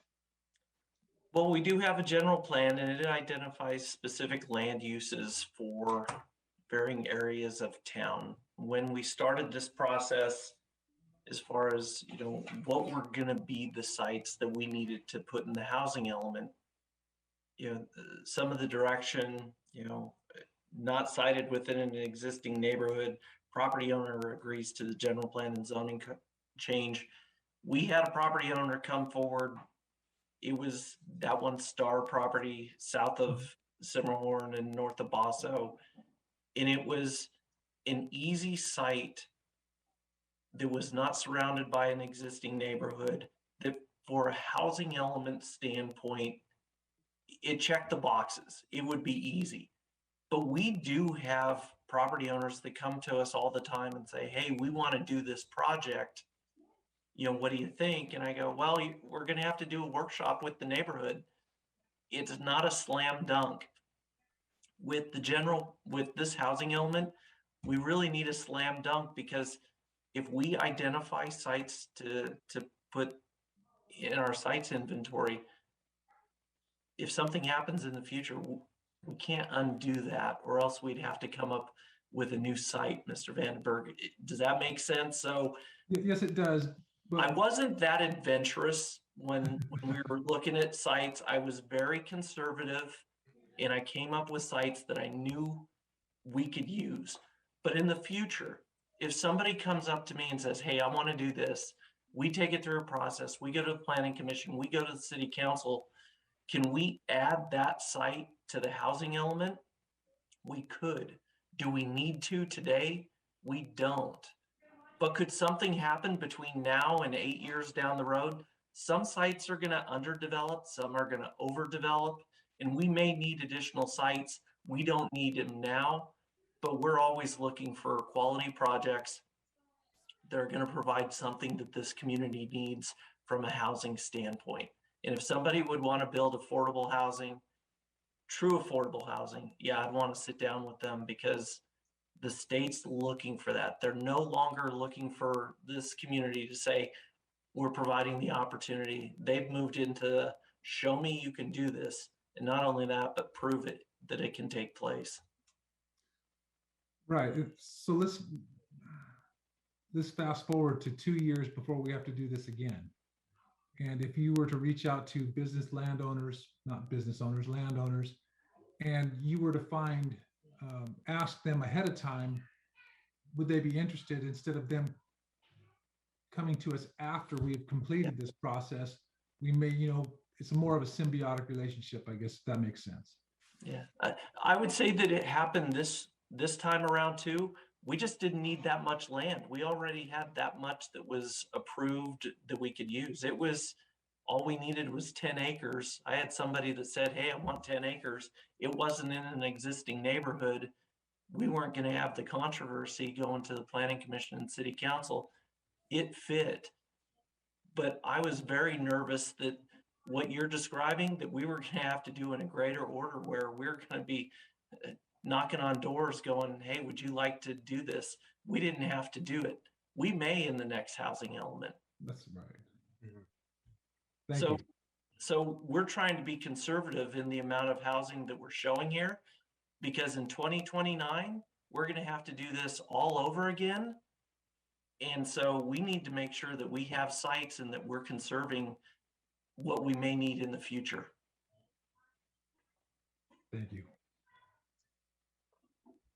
I wanted to make a comment, well, more of a statement, and then I have a question. But what I always think about with this is just how frustrating it is that our government will come and say, we need to have more affordable housing, and when it's the market, it's most of their own policies that are creating the problem with non-affordable housing. I mean, you have a developer who buy a lot of land, and before he even builds a house, he has an exuberant amount of money into that because of legislation that's been passed over the years, from a plethora of different things, especially in California. And then by the time the house is built, the house has to be $500,000, and then the government says, you can't, that's just too much. We need to have more affordable housing. We need to have a program. It's like, you guys are creating the problem. I mean, look at inflation right now. I mean, lumber is so expensive. These people that are building the projects that are underway are probably just cringing. I mean, it just seems funny. I see all these slides you show where it's like, we need to do this, we need to do better about, this and that. And I'm just thinking, like, it's like they're creating a problem and they're trying to come back and try to figure out how to fix it, and force cities like Galt to basically forcing us to grow more or less. I am very happy that we didn't have to do much work to abide by, this housing element cycle, but I'm still overall very frustrated that you have, a state like California that says, that we need to have more affordable housing in this place. So, I mean, geography controls the market. I mean, it's like going to Beverly Hills and saying we need to have more affordable housing. It's like some areas just cost more to live in. Galt, right now I feel that Galt is expensive because we don't have a lot to pick from. But the people of Galt historically have wanted the community to stay small, and most of them still do want that. And so for us now being hit with things like, Senate Bill 330, for example, where, you know, it's an emergency housing bill and, you got to have this, that, and the other thing. And, Galt being asked to add 1,900 and some odd units and grow, a certain high percentage of, I mean, it's just frustrating that we, again, I'm glad we were able to comply, but to piggyback on Jay's comment, a lot of migrant family, there's a lot of families that choose to not, go. I mean, they actually, are frugal and they pull their money together and they do that on purpose. They're not, having 2-3 generations living in a house because they don't want to. Sometimes they actually prefer that. It's just, it's kind of a, sometimes grandparents living with family. That's just some of the makeup of some ethnicities that do that. I mean, I think some of these studies are skewed. But anyways, I'm just venting on my frustration with Galt being told what to do. My question to all of you was, and this is a question I get a lot from citizens, every time we see a housing development or something being built in town, if you watch the news, everything is like drought this, drought that, the world's going to end, we're going to have to quit taking showers. And I get these all the time. I know that Galt is a little bit unique from some other areas, but we all still live in the same state. We're all, susceptible to drought. People are always asking me, we're being forced to build all these houses. We're being forced to do this, forced to do that. What about the water? I know on page 21 of your the negative declaration packet, it mentioned on item B that there was no decrease to groundwater supplies, or there was no impact to groundwater supplies. Can you, Craig, or maybe even Mike, for the people that are watching, kind of comment on that? And how does this forced escalation in housing that the state's handing down, how at the same time asking us to draw back water, that just doesn't seem to go together. So let me start, Mike, and then I could turn it over, because with your groundwater studies that you're doing. So when the city does its general plan, you have to do utility master plans with that document. And you look at sewer, you look at water, you look at drainage, where that's going, overall street circulation, utilities. And so for our general plan, we identify the facilities we need to provide water. And yes, we have wells, we use groundwater, but our general plan does identify that we're able to provide those facilities. And more, we're seeing water conservation. Yeah, new houses don't have lawns anymore. They have water efficient wash machines and dishwashers. So houses are using less water. We can provide that water. But I think, Mike, big picture, what we're doing from a basin standpoint, I'd have to turn that over to you. Yeah, I'll try not to get too far off topic here, because that's something that I was going to speak on in my comments later. Yeah, the city is involved with 6 other agencies for a groundwater sustainability plan. And as Craig noted, there's been a number of improvements on the conservation side, whether that's things like washing machines, or there was an executive order in 2015 that limits the amount of sod that can be put in. So there is some effort to get more water efficient landscaping requirements too. And by and large, urban development, residential particularly, uses less water than ag typically, and it depends on the type of crops, but most ag crops use significantly more water than urbanized areas. So, but as Craig also noted, the general plan looks at that, and there is sufficient water. The other thing that we're doing on that sustainability plan is there are some projects identified to increase the amount of what we call recharge, basically putting water back into the aquifer below the city and the surrounding consumers areas. So, but there will be a lot more, information coming on that. We've got 3 workshops planned that I'll touch on later coming up, and where we can hopefully answer those questions in more detail.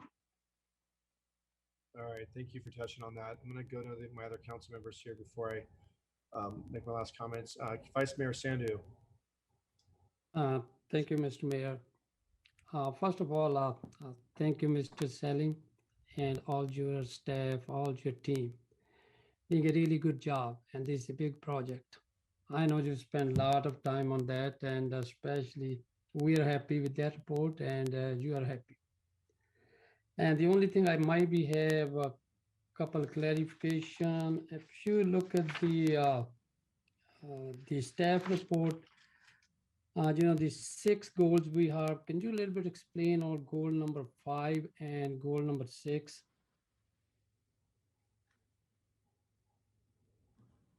Oh, so on page 3 of the staff report, the Yes. 6 goals, they come straight from the housing element. I think you said 4 and 5. So the No, I fourth said goal, 5 and 6.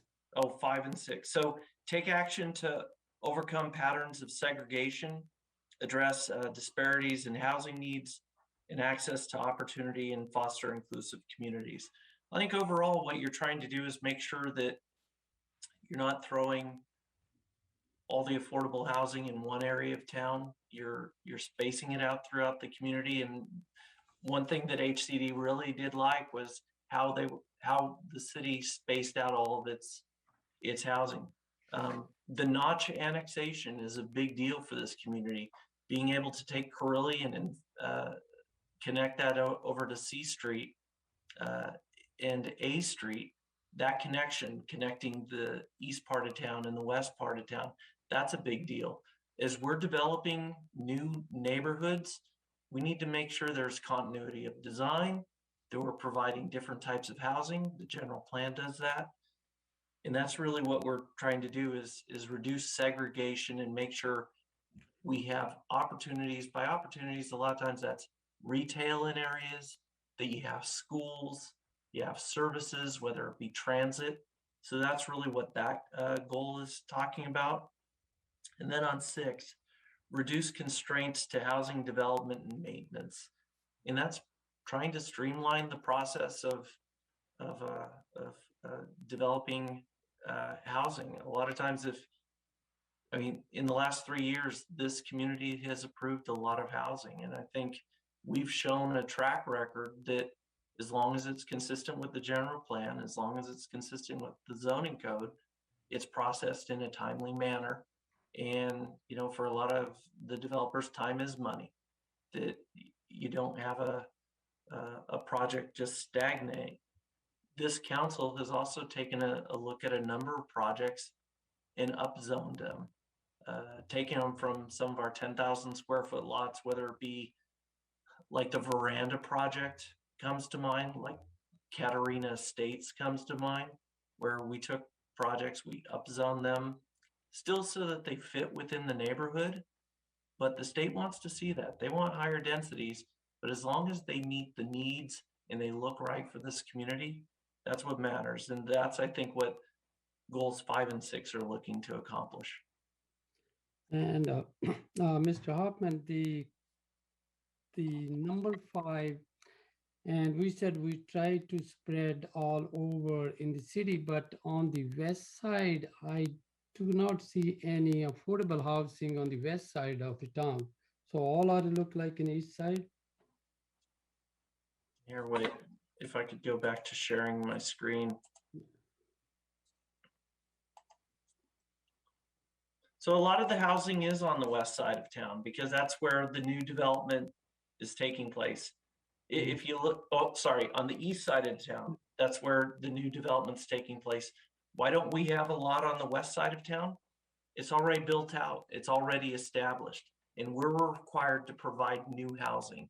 And new housing in Galt is primarily taking place on the east side of town. That's where the newer development's taking place, other than some infill projects where you see number 13, which is Fairway Oaks, 6 Katarina. We've had Cardozo 1, Cardozo 2. We have had some infill projects on the west side of town, but the majority of the new development, yeah, it does take place on the east side of town. And that's just the way the city's growing. HCD doesn't look at us and go, no, you have to provide more housing on the west side of town. You just have to disperse it evenly. You can't take all of one type of housing, put it just in one area and go, there's no roads to it, there's no services over there. Space it, make sure you have facilities, transit, and access to retail, access to to services. All right, thank you. My next question is on preliminary site summary. You mentioned that I think location number 18 and 21, right? Okay. Location number 18, that's come in a surplus, right? We actually does not need it, but the staff asked to the owner or owner asked the staff because we already in a surplus, even if we exclude that, just as a hypothetical. So typically what happens when you're identifying your sites, you provide more housing than what is needed. Because if you don't provide a surplus and you have a project, let's just say it was 10 acres and it was supposed to develop with 200 units, and it doesn't, it comes in and develops with 180 units, you couldn't approve that project until you went and found another site to build an additional 20 units. So as part of our overall housing, let's see if I could get back to, I think what you were describing. Yeah. So this slide, we do have a requirement. We have to provide a certain amount of units. With the above moderate, with moderate, a lot of that's coming from the Eastview project, some of our larger subdivisions, in our lower numbers as well. We do provide a surplus so that if something happens, if something doesn't develop the way we anticipated, we don't have to go out and completely redo our housing element and come up with new sites. That's why we're providing a surplus.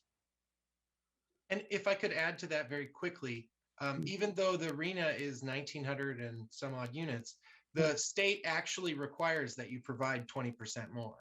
So it seems like a surplus, but it's actually required. You have to. So the state required 20% mandatory, or and this anywhere in the report it says whatever the arena then plus 20%. I don't think that's in the report. I don't think it's listed specifically, but if you, even with the surplus that we had, HCD was still, and you could see it in the comment tracker, they were still questioning some of our units. And we had to point out that we're above their even surplus that they require. No, Ryan, I totally understand that. But after this might be state wants to more because we don't want the same thing Mr. Hoffman said. We don't want to be in the down the road if any project does not want to develop or they change their plan, so we don't, falling behind. But the other thing is the location number, I think on 21.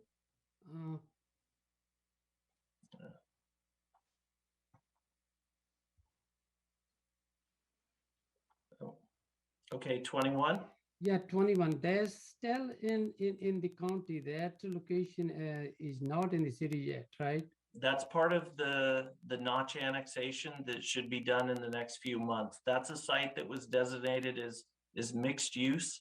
The mixed use zoning designation does allow for multifamily housing within that designation. And it's a 16-acre site. And we were able to count 4 acres of that site as a part of our arena numbers. Okay, the mixed use site is still in the county, right? It's not in the city. It currently is, and that is a site that will be annexed again within the next few months. All right, thank you, Mr. Hoffman. And I have a few more questions on the report on housing element study session. I'd like to go on page number 2. Okay. And number 6, MH, the note added to the table 7.43 and 7.44. Can you a little bit explain, just a brief? On page 2 of the staff report? And no. That's the housing element study session, that big package. Yes. Oh, yes. And that's is a MH number 6. Yes. Oh, So I can expand on that, Craig, if you don't mind. Okay. Are you talking about the matrix, our comments back to HCD? Yes, yes. Okay. Comment I like to be clarification. There might be few more. I like to just want a clarification. Sure. So those notes were added because typically in a city that has more experience with developing, the HCD would require you to provide a comparison to another development that developed similarly and became affordable and had, they want to see totals for costs of living there.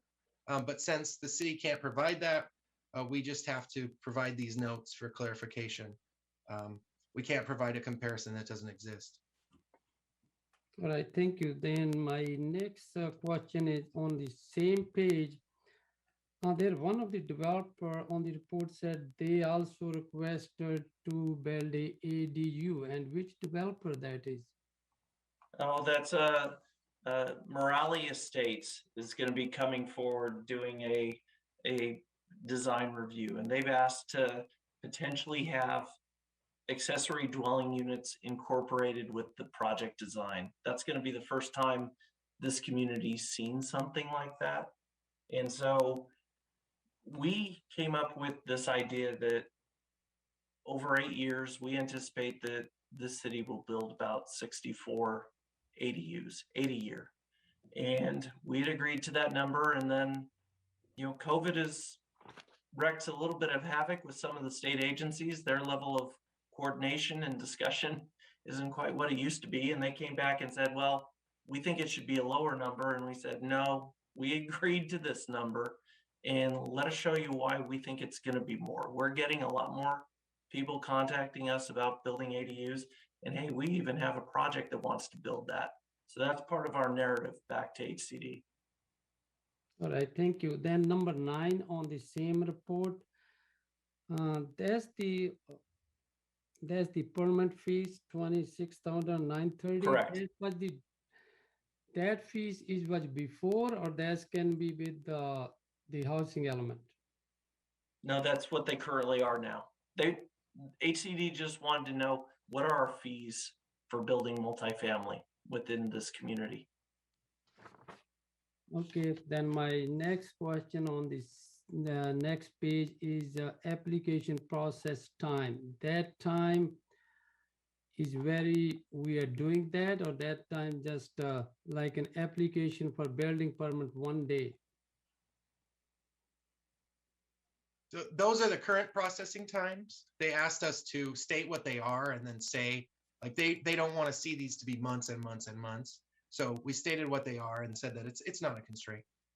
So an application for a building permit, it usually takes a person a day to fill out their application and submit it, and for us to accept that application. Okay, thank you. And my next, can you give me a little bit of clarification on number 11, MH? Yes. So go ahead, Ryan.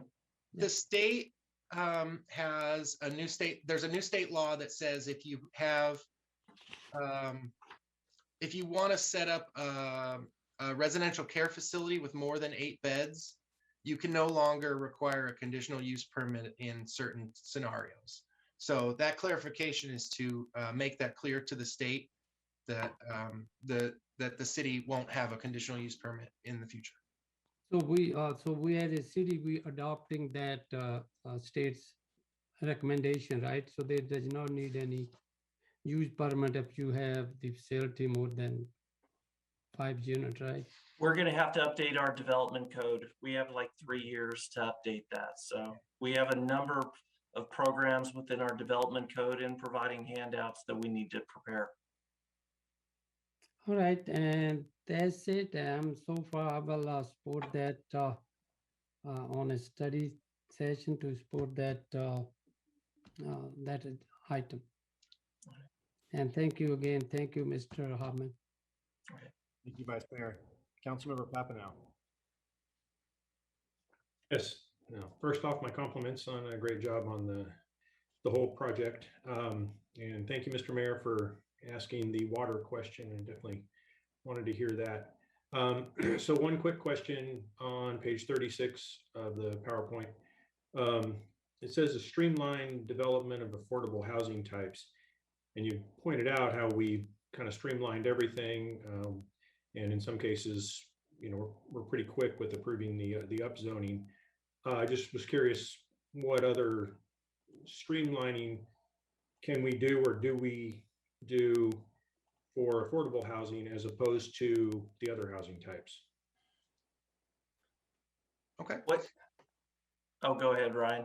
Oh, I was just going to say, well, one thing that the state is requiring is that all jurisdictions have a path to approval for projects with an affordable component that is objective, that is not discretionary and has no discretionary analysis involved in the approval of that.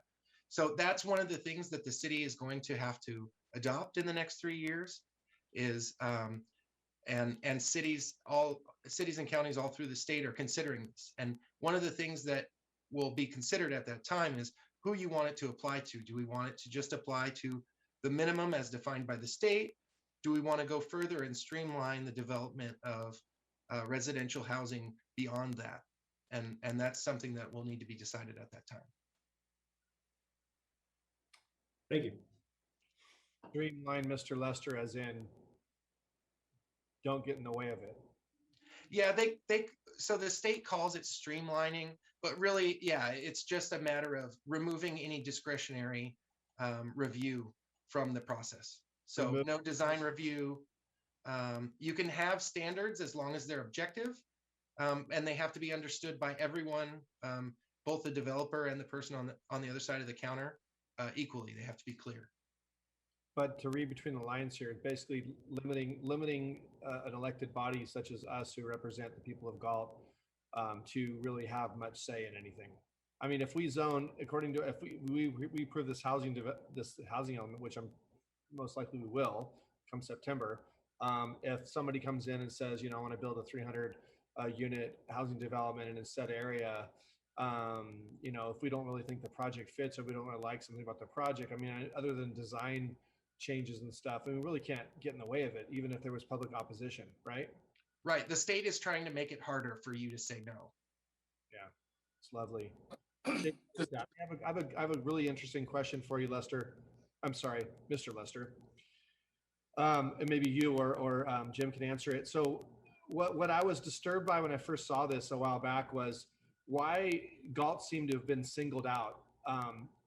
In all the municipalities in Sacramento County, Galt was asked to add the most housing units, only second to Folsom. We were asked to add 31% increase to our housing inventory, only second to Rancho Cordova, which was asked to add 34. Every other municipality in Sac County was not asked for such a high amount. Why were we singled out?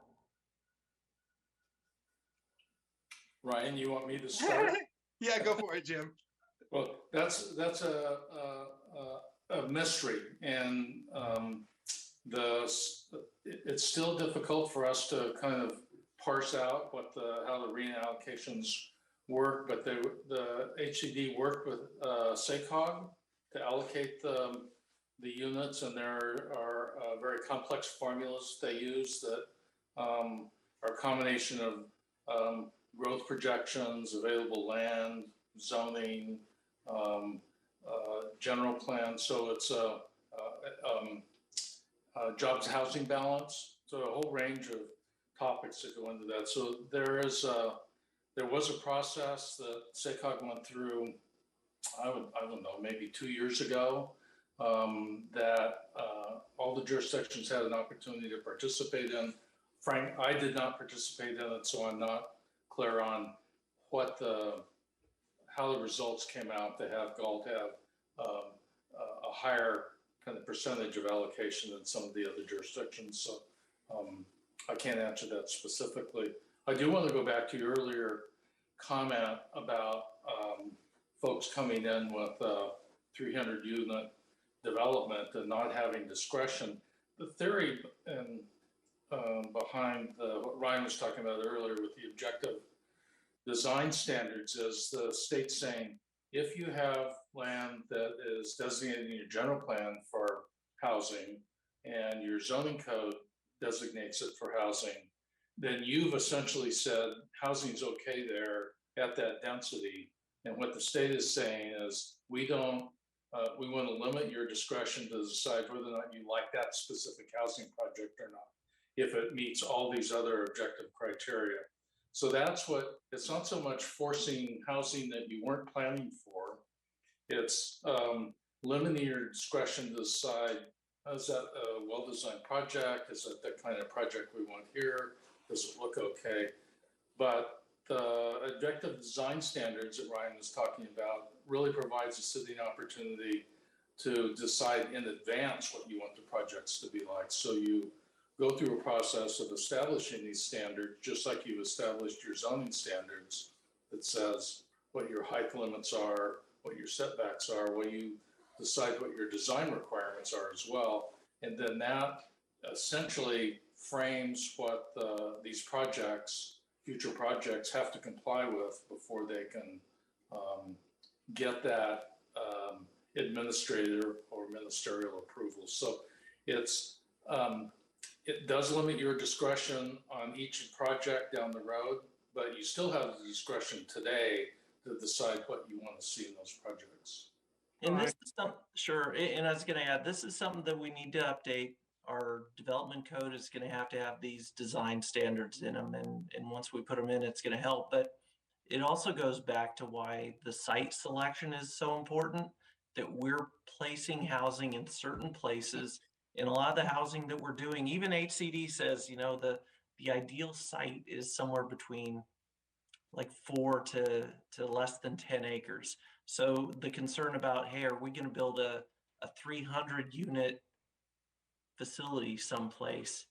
Well, that's what we're doing with the site selection. We're being careful and making sure we're placing this type of housing in areas we want to see it take place so that we aren't surprised, down the road.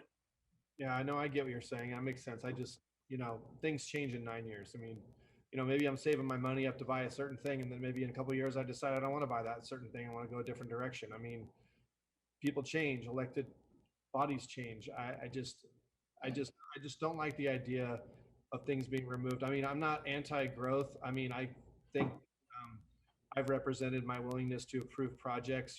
Since I've been on this council, we've approved many infill projects, but they were good projects. They were infill projects. They made sense. I've only voted against one project, but I didn't think it made sense to me. And so, but it's just frustrating that, that a city like Galt's asked to grow significantly. Galt is special and people live here for a certain reason. One of those reasons is the size of the community. Now we have the state of California coming in and want to turn us into a different city. I mean, Elk Grove probably would have loved to have the 1,927 units that we were having. They probably would just build them in a month. But we don't. Galt traditionally don't want that, so it's frustrating. If it's any consolation, this is happening all over the state, and it's a function of at the state level a determination to accommodate a higher level of population than what the previous Fifth and Fourth Cycle arenas were accommodating.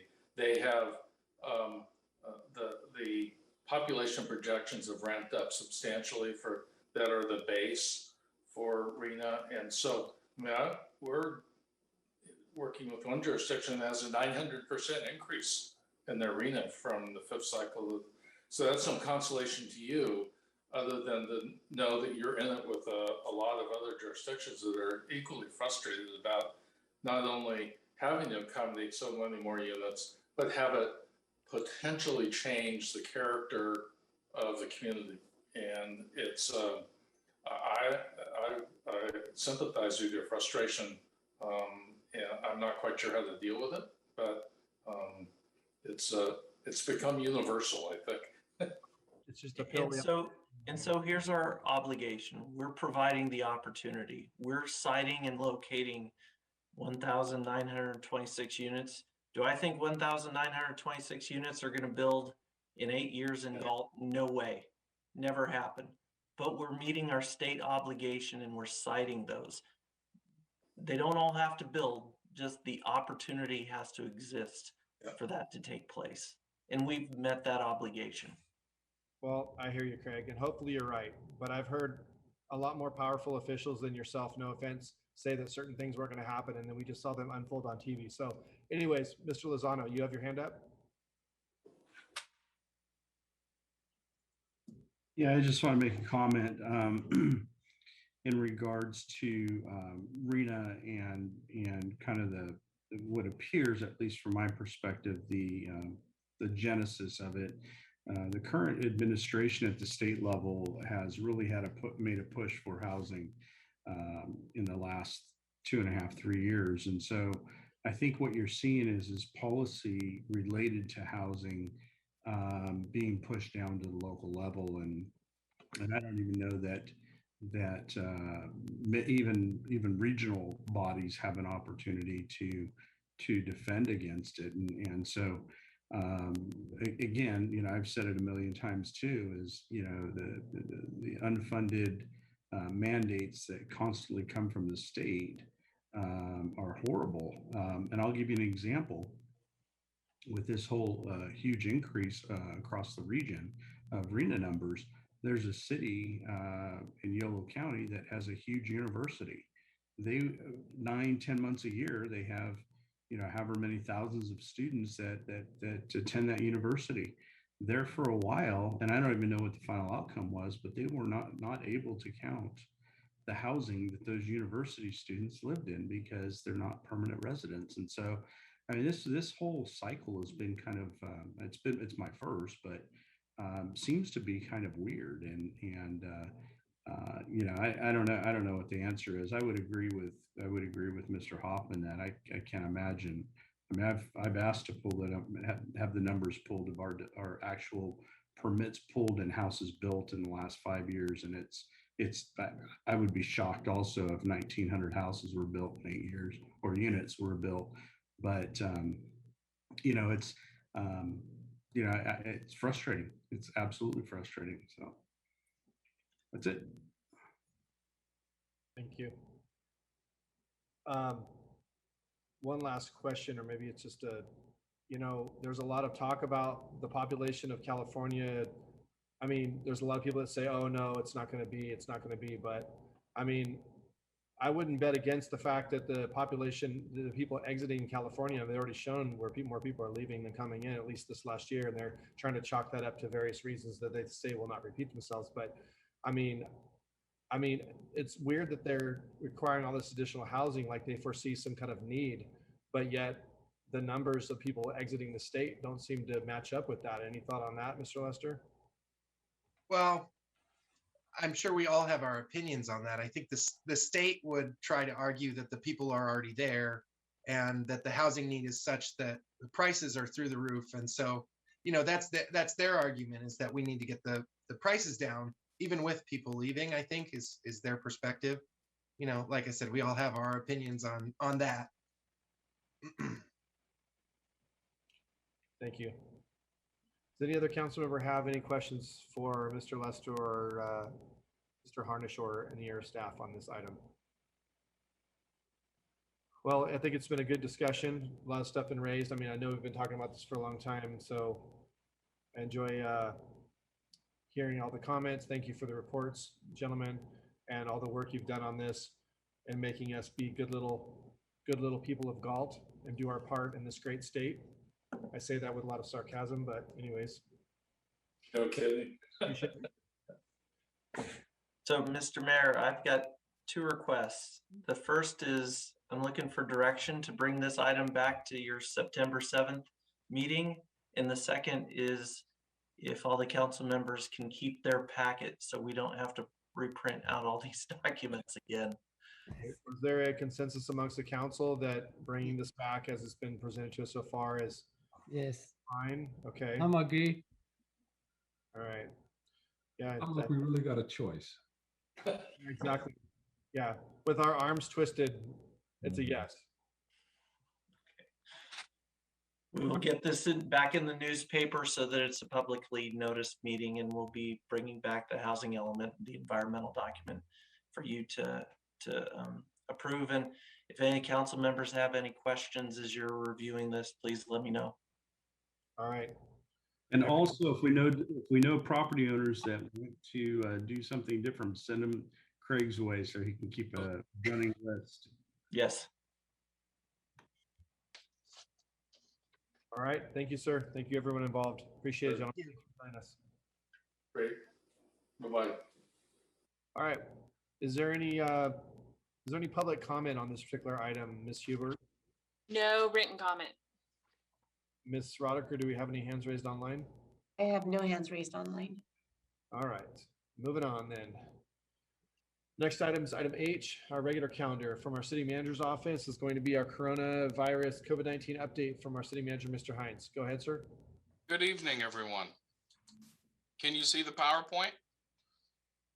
Yes, sir. All righty, very good.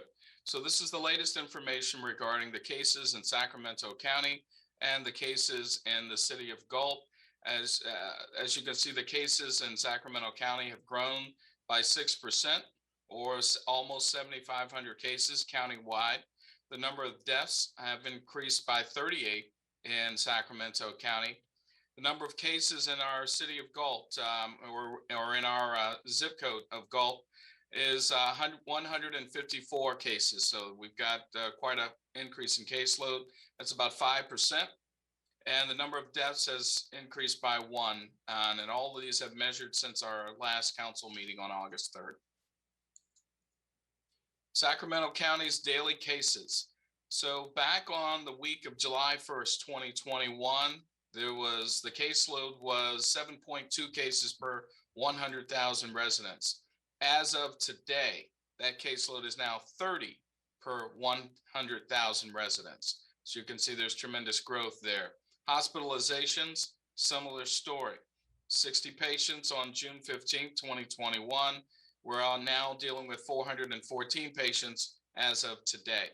The variant, the Delta variant, is responsible for 80 to 90% of the cases in California currently.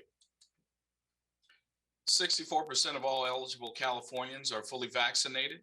10.2% are partially vaccinated. So we're making progress there.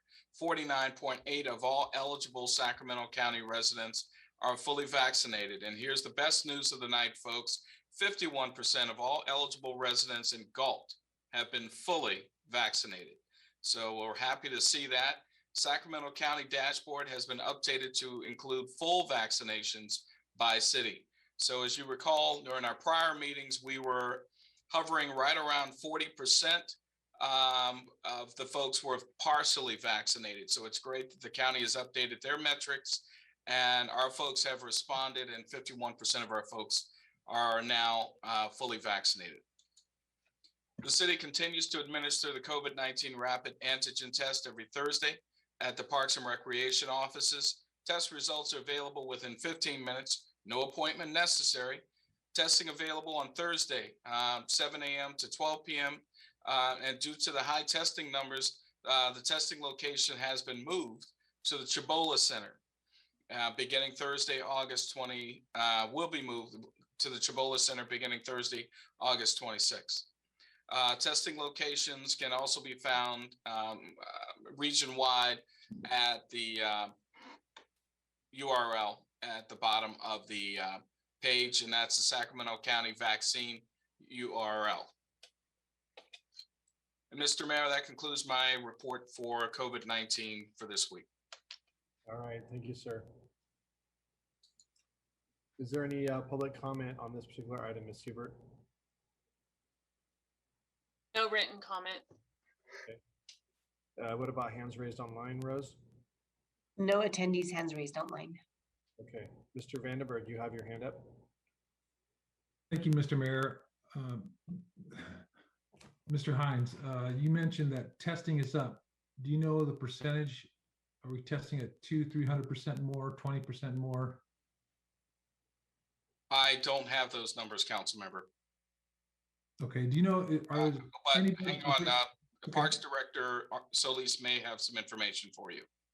I can give you some numbers from back in July. At our low, we had 6 tests, and then I think Yeah, per week. And then last week, I believe we're close to 170. 170. Okay. Have you heard of any discussion about tests for antibodies? They have not come through on any of the meetings I've been in. Thank you. All right, thank you, sir. Oop. Just have your hand up though. Okay, thank you. All right, we'll move on to item I, communication. Do we have any communication this evening, Tina? Not this evening. All right. Moving on to item J, city clerk's report. Our first item tonight is going to be the reappointment to Sacramento Environmental Commission. Our candidate to reappoint is Mr. Tom Malson. Tina, you have a report for us? Yes, so the item is reappointment to the Sacramento Environmental Commission. The term of the Folsom, Ileton, and Galt City Council appointed seat on the Sacramento Environmental Commission ended on June 30th, 2021. Thomas Malson was nominated by the Galt City Council in December 2018 and ratified by Folsom and Ileton City Councils in April 2020. Mr. Malson has expressed interest in being reappointed to the commission. Folsom and Ileton have also advertised and waiting on appointments on their end. If the appointment is approved tonight, it will also need approval by the Folsom and Ileton City Councils. Are there any questions? Looks like Councilor Vandenberg has a question.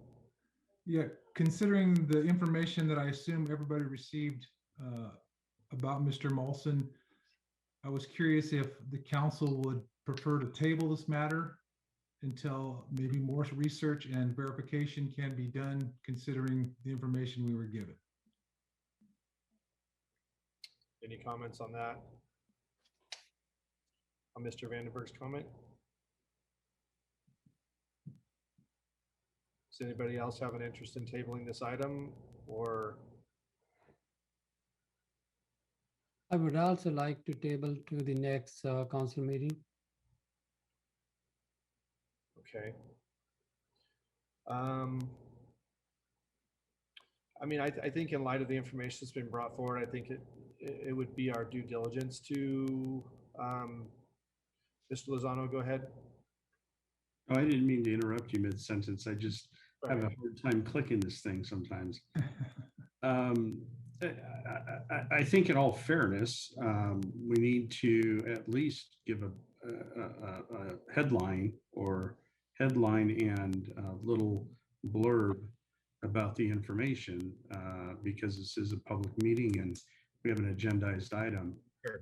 I don't have an issue with delaying it if it's not going to cause a problem. Well, I don't have a problem delaying and looking into the matter further. I wasn't sure how to, excuse me, I wasn't sure how to frame it because I didn't want to make false or inaccurate statements. Yeah, I can make comment, Jay. It was brought to the council's attention of a concern regarding a social media post by the candidate, and the discussion was about with representatives or people who are representing the city on commissions and committees and boards that we appoint, that there's a certain level of standards and behavior that we would expect as representatives of Galt. And so there was some concern about something that was posted, and so I think it was brought to us last minute. So I think that the council, I just feel due diligence would say that we look into this a little further, just make sure there's merit or there's anything to it. So I think tabling it, as long as, like Mr. Lozano said, does not disrupt any business that they would be doing. Maybe we can put it on the next meeting, pending what, does that sound reasonable, Mr. Hines? Yes, that sounds reasonable. Okay.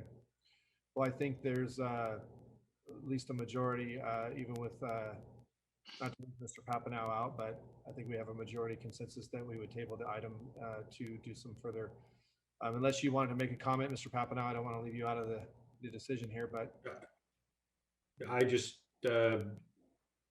thought maybe we should clarify what our further action is going to be. What's our research going to be?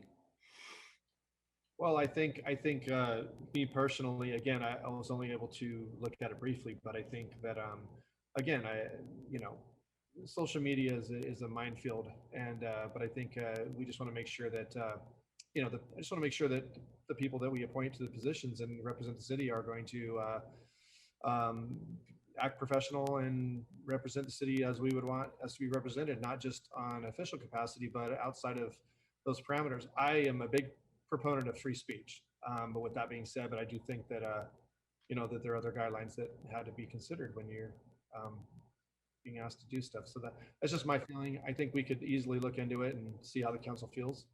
No, that I have no problem with it. That's my question is who's going to look into it? I mean, I think we have a plan as to who's going to check in this, and maybe somebody should ask Mr. Molson about it rather than opening this can for everybody to internet sleuth and try and figure something out and blow this up.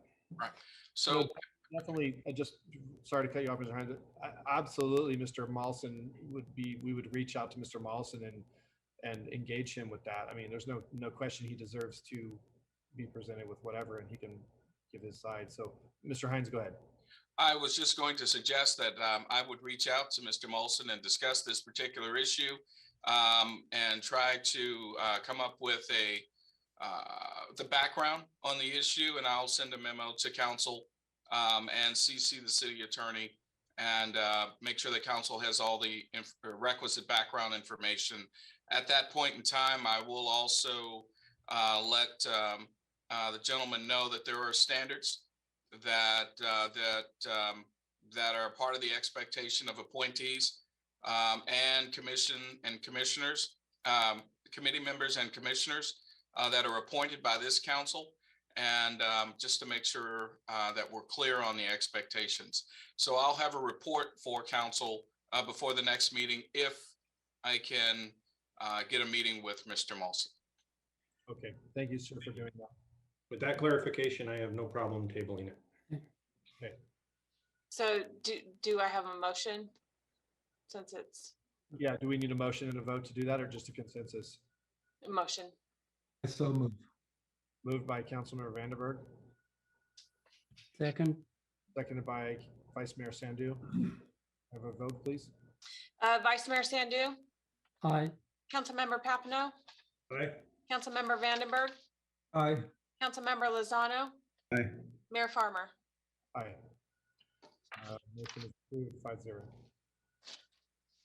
Do we have any public comment on this particular item before we move on to the next? Ms. Hubert. I have no written comment. Any And I hands? have no hands raised online. Okay. All right, moving on to our item J2. The subject is League of California Cities Conference designation of a voting delegate. Ms. Hubert? Okay, so the recommendation is to appoint a city council member voting delegate and up to 2 alternatives if desired, alternates if desired at the League of California Cities Annual Conference, September 22nd through September 24th, 2021, and receive the annual conference resolution packet and provide direction to the voting representative if desired. So the voting delegate can attend the entire conference, the 22nd, 23rd, and 24th, or they can just attend the September 24th when the vote is taken. So you will need to decide who your delegate is, if you want up to 2 alternatives. And you also can provide direction regarding the 2 resolutions that were included in your packet. Okay. Well, I know that I was I did this last year. I believe it was last year, year before, I forget, but it was a great experience. Didn't really take a lot of time. It's actually pretty interesting. So, I mean, I think it would be appropriate for someone else to do it this time. Maybe one of our new council members. And again, it's not, it doesn't take a lot of time. You basically represent Galt, the League of Cities. They vote on some pretty, good things. And there's a good discussion. You attend some sessions on different things. I guess if I remember, you can select which ones. I chose which ones best worked for my schedule. One of them was a social media one, was just very interesting. But it's pretty fun, actually. It's pretty interesting. So I don't know if one of the new guys want to do this, or if not, one of our existing that hasn't done it yet. I'd be willing to do it. And sorry, I should include that this year so far, it's in person. So far. That was my next question. Okay. Well, Councilman Lozano and I and Vice Mayor Sandu, we did attend League of Cities in person. It was the three of us, right? Was that correct? Right. Yeah, it was a great experience. It was actually pretty fun. So if you're able to do it in person, that would be nice. But if you're not, it's still a great experience. So so are you fine with that, Councilor Papineau? I know Jay jumped in there and. Yeah, I'm fine with that. I've got a schedule change that's unpredictable, so it wouldn't work for me. All right, so do we need a motion to appoint him as, okay? Yes. Do I have a motion to appoint Councilmember Vandenberg as the League of California Cities voting delegate?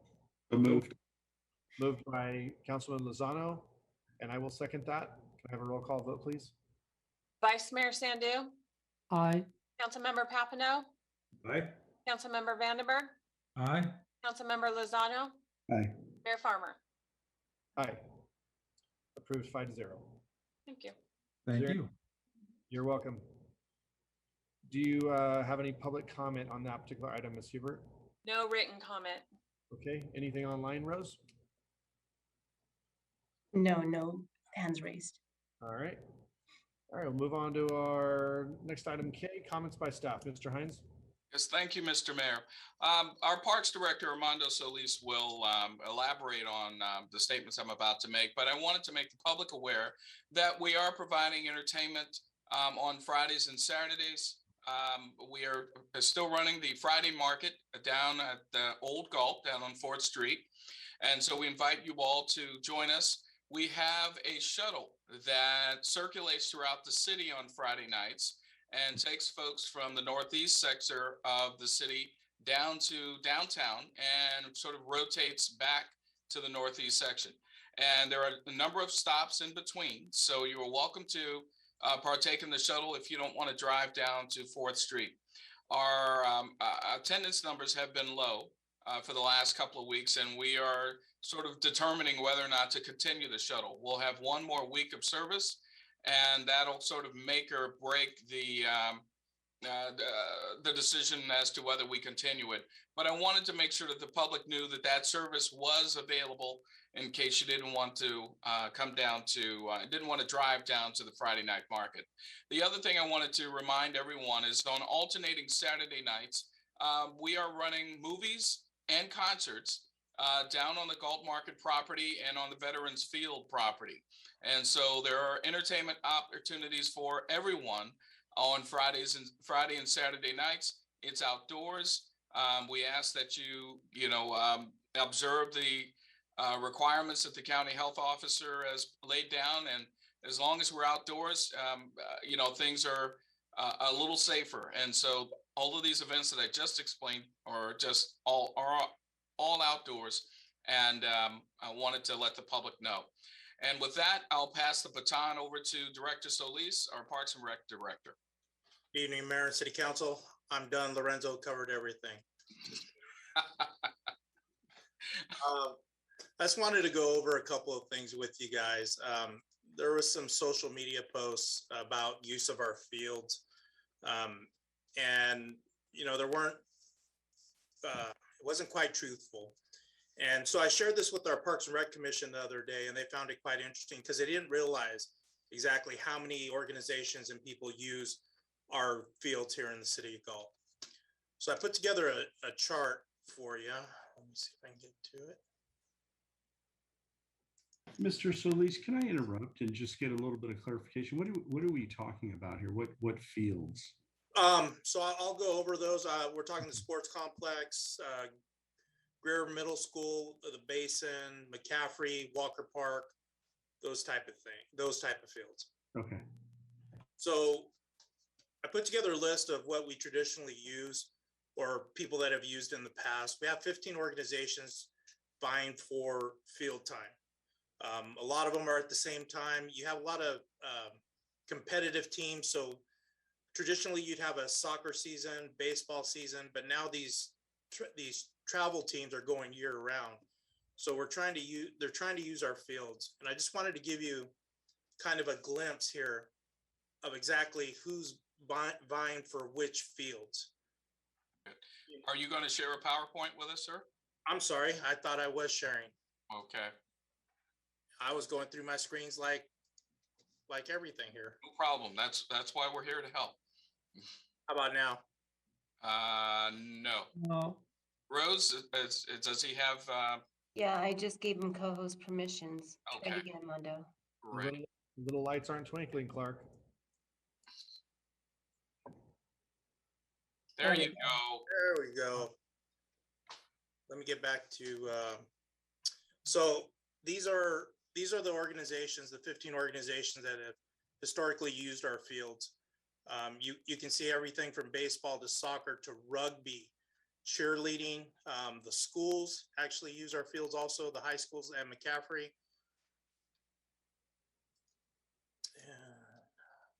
And these are the fields that they're buying time for.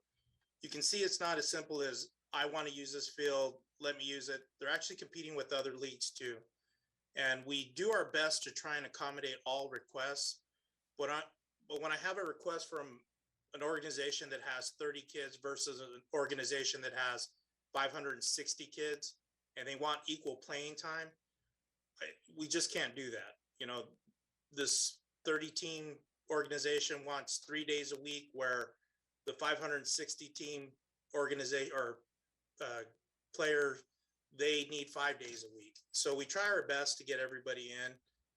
I just wanted to show you exactly how many people are looking to use our fields. It's just an informational thing. And if you guys have any questions, I'd be happy to answer them for you about who and when are using our fields.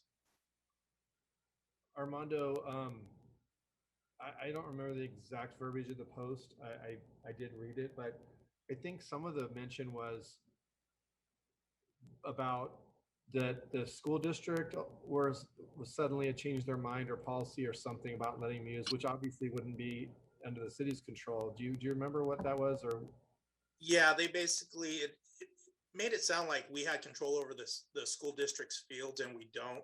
We have control over 2 fields. We have the Greer Basin and we have McCaffrey Middle School. Those become city parks after school's out and after school uses their fields. So that's when those are the only 2 that we can schedule anything on. Councilman Lozano, you have your hand up. Go ahead. Yeah, I've actually had to deal with this at one point in my life.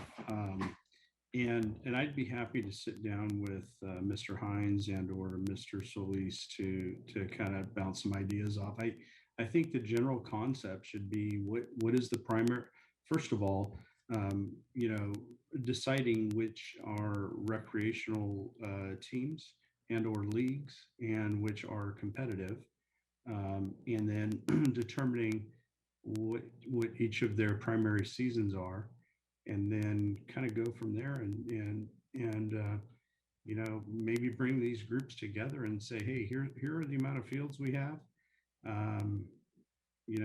After a joint use agreement is completed with the school district, here's what we have available, and have them pick in an order or something to that effect. Maybe I don't know what the answer is specifically to this. That is a lot of organizations, but we don't have to reinvent the wheel. I can bring some documentation to help maybe outline it, and it's not something we can do tomorrow, but as a lot of these organizations already have their things planned out, but maybe we do this for the next fiscal year or the next year. So I'd be happy to do that. Thank you. I appreciate that. This typically happens when we have a new turnover in boards, new field coordinators. They really don't get understand the why. We actually have a meeting set up with that organization tomorrow to go over everything, just to reiterate what we've sent them over email. So we'll be meeting in person so we can actually talk about it, show them, go over this list and talk about what they've had traditionally in the past and what we're able to give them this year. So, but thank you. I appreciate it. I'll probably reach out to you. You and I can talk if you don't mind. Yeah, absolutely. And, this is, it's a system that, that from time to time has to be rebolstered. I mean, it's, people have expectations and we don't always communicate, as youth sports organizations and or whatever, we don't always communicate with everybody like we should. And so I just think that there's an easy way to do it, and not so easy all the time, but certainly a fair way to do it if folks want to work together even better, right? So and maybe it's bringing these groups together once a quarter.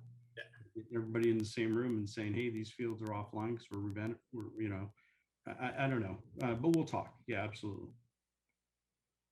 Were there any other questions before I go on? Could you maybe shoot this to all of us in an email just so I can be armed with this information should people approach me, because I do get approached by questions on some of this occasionally, so it would be helpful for me. Armando, that'd be great. I'll send it over to Tina and she can send it out to all the council members. Thank you. Does any of the other council have a question on this particular item for Mr. Solis? Mr. Mayor, if I may, Armando, are you at the end of your presentation? I was just gonna go over some events that you kind of went over. No, so before you get to the events, I wanted to just seize on the opportunity here to remind and let folks know that we are actually looking at the Walker Park Master Plan. We're actually in the process of phasing the construction of that master plan. And we're also in the process of pricing out that master plan. So if we're able to actually bring Walker Park online, consistent with what the master plan is, we'll end up with 5 diamonds. So hopefully that'll relieve some of the pressure on Armando and also provide some opportunities for these groups to have more facilities at their disposal. Walker Park will also have a number of other amenities once we bring it online, if that's the desire of council.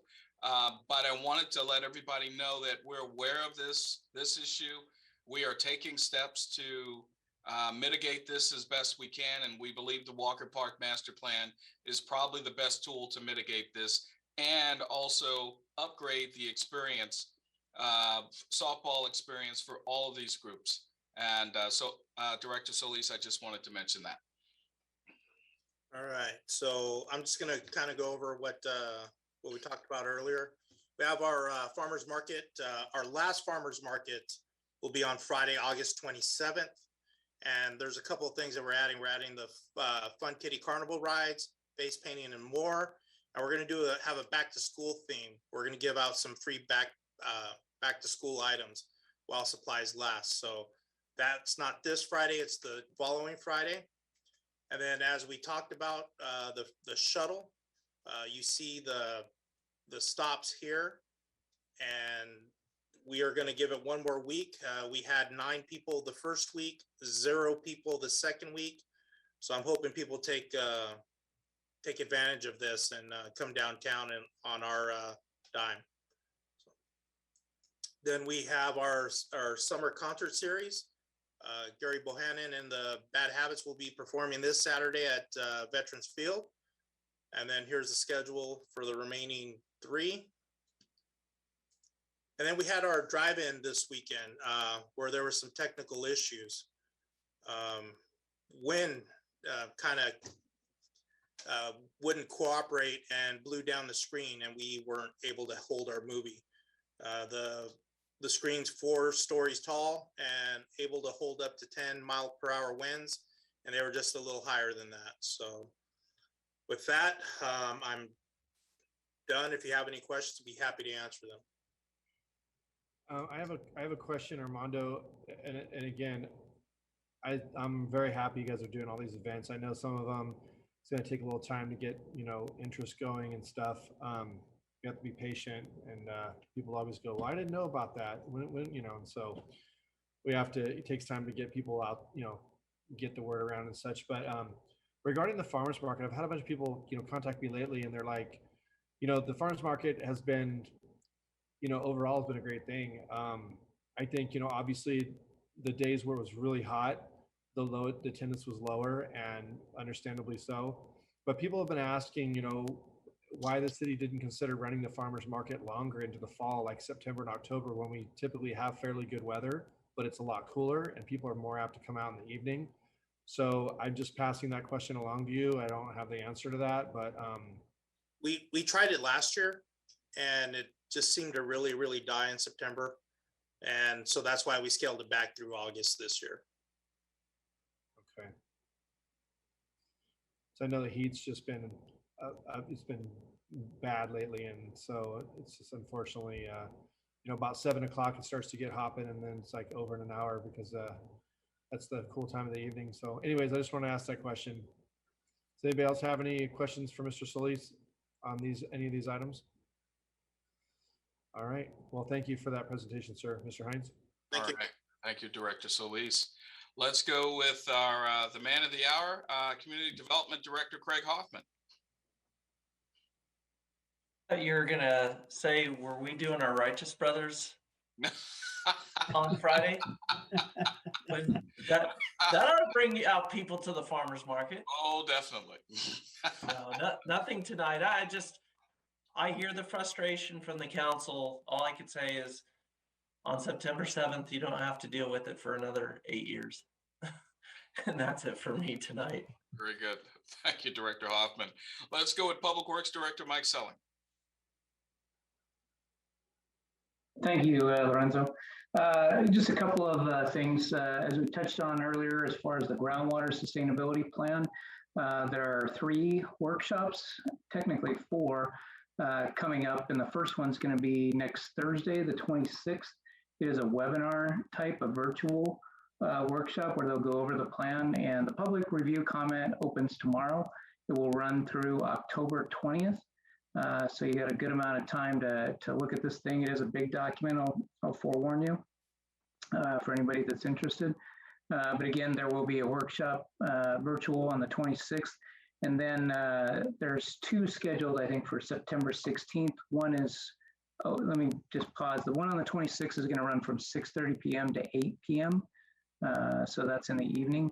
And then there's 2 on, they're targeting for September 16th. One would be in the afternoon from 3:30 to 5, and then a second one from 6:30 to 8. And they're hoping that those will be in-person workshops. Locations are still to be determined, but you can tentatively mark your calendars if you're interested in an in-person one, or if that afternoon time frame might work better for you. That's an opportunity there. And then the last one would be on October 6th. At this point, they're thinking that will probably be a virtual one, just kind of one last chance, so to speak, as far as a public workshop. Again, the comment period runs through the 20th of October, though, so there's still a couple of weeks even after that last workshop.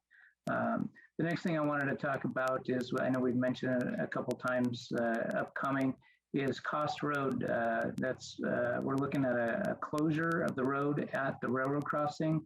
And I don't have final dates yet, but it will likely be next week and the week after.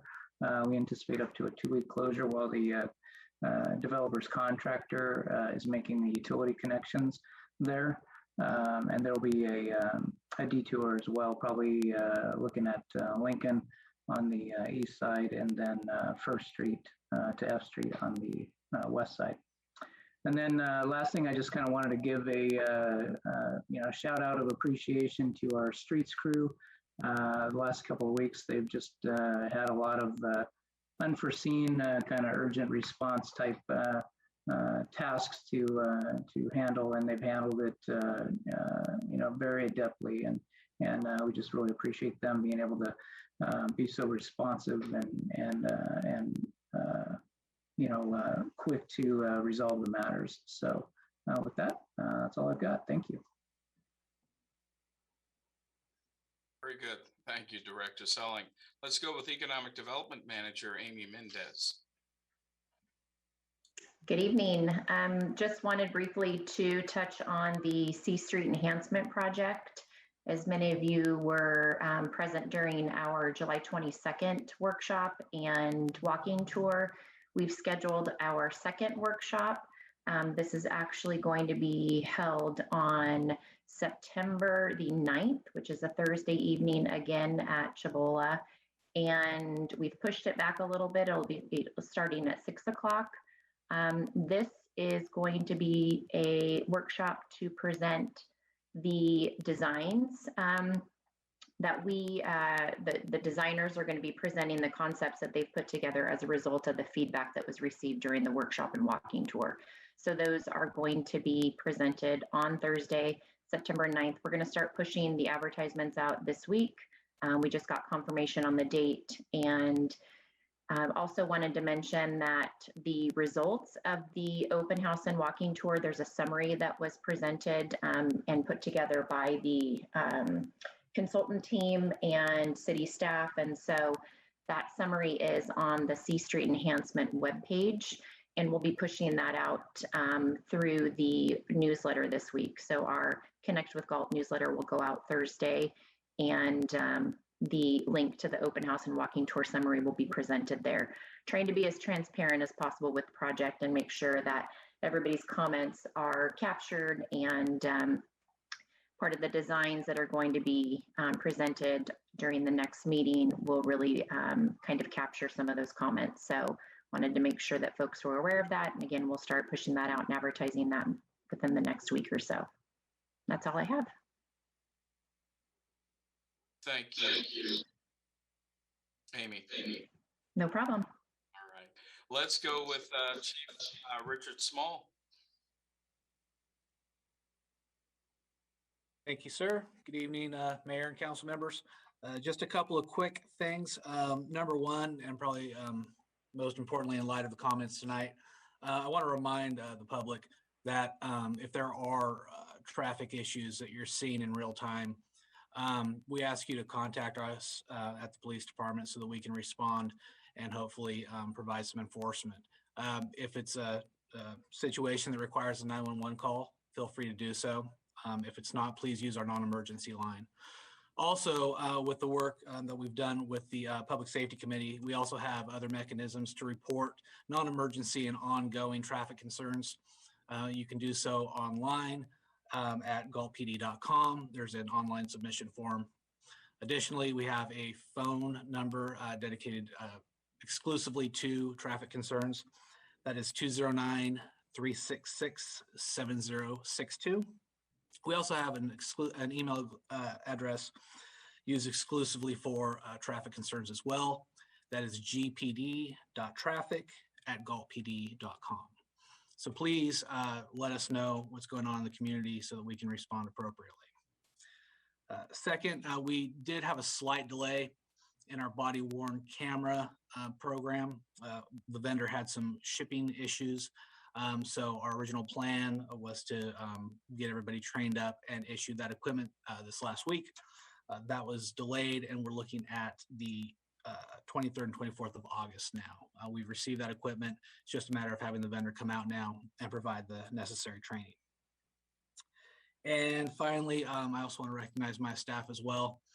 There have been several outside agency requests for assistance, mutual aid requests, as a result of the numerous fires in Northern California. And our staff, in addition to working the overtime, that's part of any police department internally, they've signed up and done above and beyond what an agency our size would normally do to assist those in need in our region as a result of the fires. So with that, I'll turn it back over to you, Mr. Hines. All right. Thank you, Chief.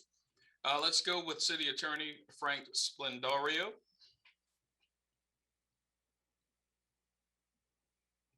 Yes, good evening, Mayor, Council. I have nothing to report. I'll turn it back to you, Lorenzo. Very good. Thank you. Let's go with Human Resources Director Stephanie Van Stein. Yes, good evening, everyone. I just thought I would remind everyone that we have several job openings right now posted on our HR website. We're recruiting for police officer, police dispatcher. We've got our equipment mechanic position open right now. That's in Public Works. We also have janitorial positions open in Public Works. In our Parks and Recreation Department, we have several part-time and temporary job openings. We're looking for an office assistant for the market, recreation workers for the market. We are also searching for recreation workers to work in our ACEs and SOAR program, and that's in community service and the child care programs. And we also have our lifeguard positions posted as well. So if you know of anyone who's qualified and interested, please direct them to our HR website off of the city's webpage. Thank you. Thank you, Director Van Stein. City Clerk Tina Hubert. Nothing further. Thank you. Executive Assistant Rose Rodacker. I have nothing for the group tonight. Thank you. All right. And Mr. Mayor, before I conclude my comments, I also wanted to send a big thank you to the City of Galt's Finance Department. We are in the process of recruiting a finance director, and that recruitment closes, I believe, this Friday. And we're also in the process of recruiting a budget and revenue manager, and we held interviews for that position today. And so I'll be finalizing that list most likely tomorrow. But as we are recruiting to fill these key vacancies in the finance department, I've got to send a commendation out to the general ledger team, the payroll team, utility billing, and also the budgets team. They continue to soldier on and to get the work of the people of Galt are depending on the finance department to do. So I really wanted to make sure that I thank them publicly and let the council know that we've got a good group over there who continues to keep their noses to the grindstone to get this work done for the city. The other entity I wanted to thank, it was Stephanie Van Stein and her team, because they are dealing with an unprecedented amount of recruitments right now due to the turnover in staff. And so Stephanie and her team have also soldiered on to get these things done that the city needs done. So Stephanie, thank you for that. And Mr. Mayor, I'm going to turn it back to you, but I wanted to make sure that you all heard those comments from me about our administrative services groups. All right, thank you. We will now move on to our council comments, future agenda items. So we will start with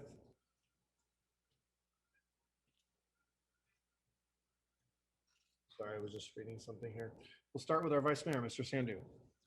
Thank you, Mr. Mayor. It will be a very short. First of all, thank you for Mr. Hine and his team doing an excellent job. Good report, especially thank you for Mr. Hoffman. This is a big agenda item from working from a long time. Housing element. Thank you, Mr. Hoffman. I also like to thank you, the public comment. Tim Reed, safety concern. This is a big concern to me. I believe every council member heard it. It's a big concern to all the council members and big concern to the staff. The same thing, I like thank you for Kim Morris, her concern, and that's a big concern. I thank you for you give us a public comment. Thank you. And that's I got. Thank you, Mr. Mayor. All right, thank you, sir. Councilmember Papanow. Yeah, I just wanted to take a minute to thank all of the people serving on our commissions and committees and our directors who are coordinating that. And I noted tonight, we obviously had reports from Public Safety and Measure R. We saw a lot of work from the Planning Commission and mention of Park and Rec's activity. And it seems to me, I haven't been here long, did some time on the Planning Commission, but that our commissions and committees are coming together and kind of streamlining and being, I think, quite productive. So I just wanted to thank not only those four, but all of our commissions and committees for their work and encourage the continued communication. That's all. Absolutely, I agree completely. Councilmember Vanderberg. Thank you, Mr. Mayor. I want to touch on public comments also from Ms. Morris and Mr. Reed.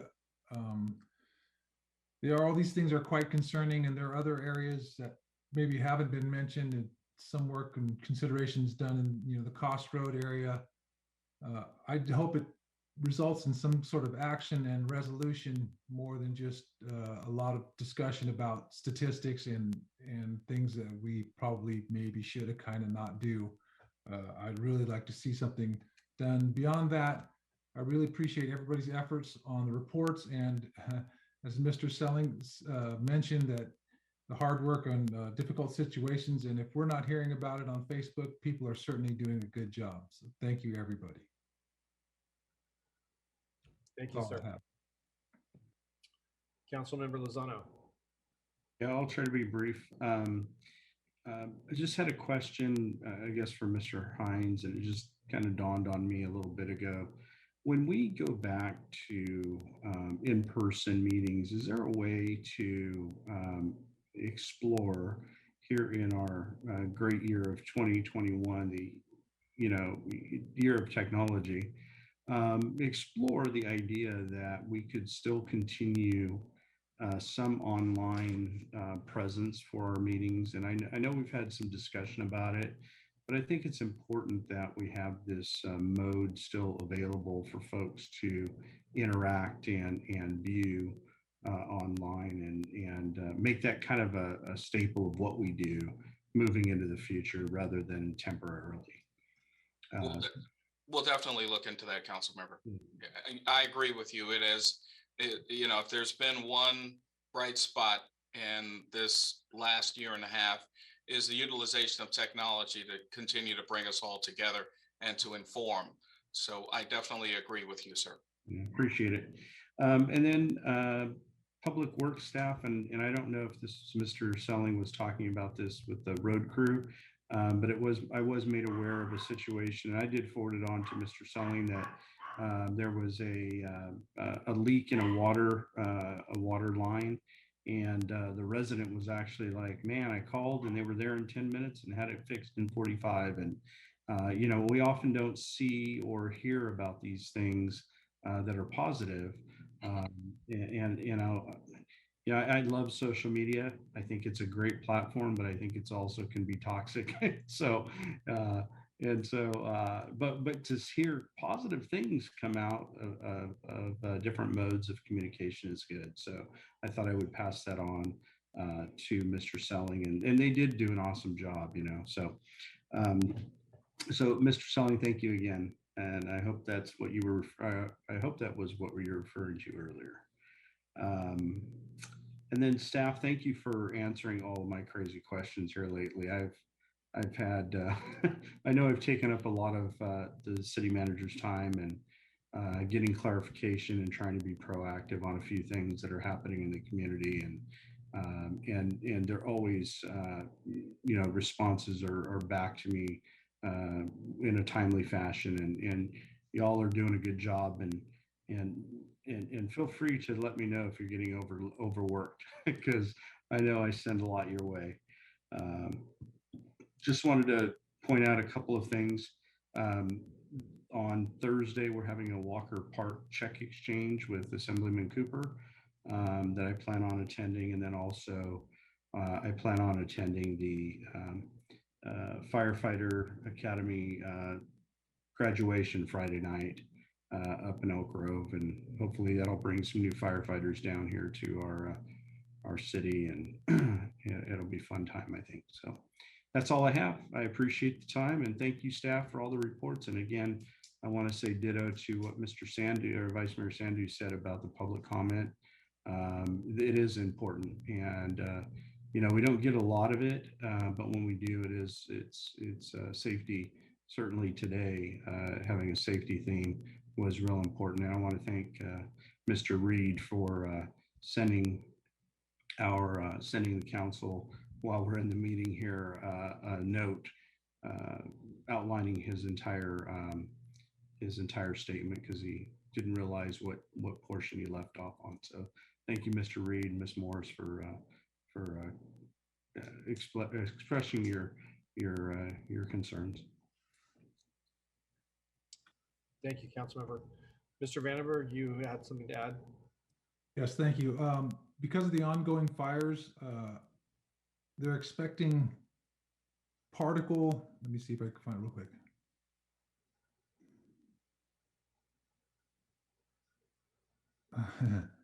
Recommended that individuals, they're expecting basically ash in our area for the next couple of days.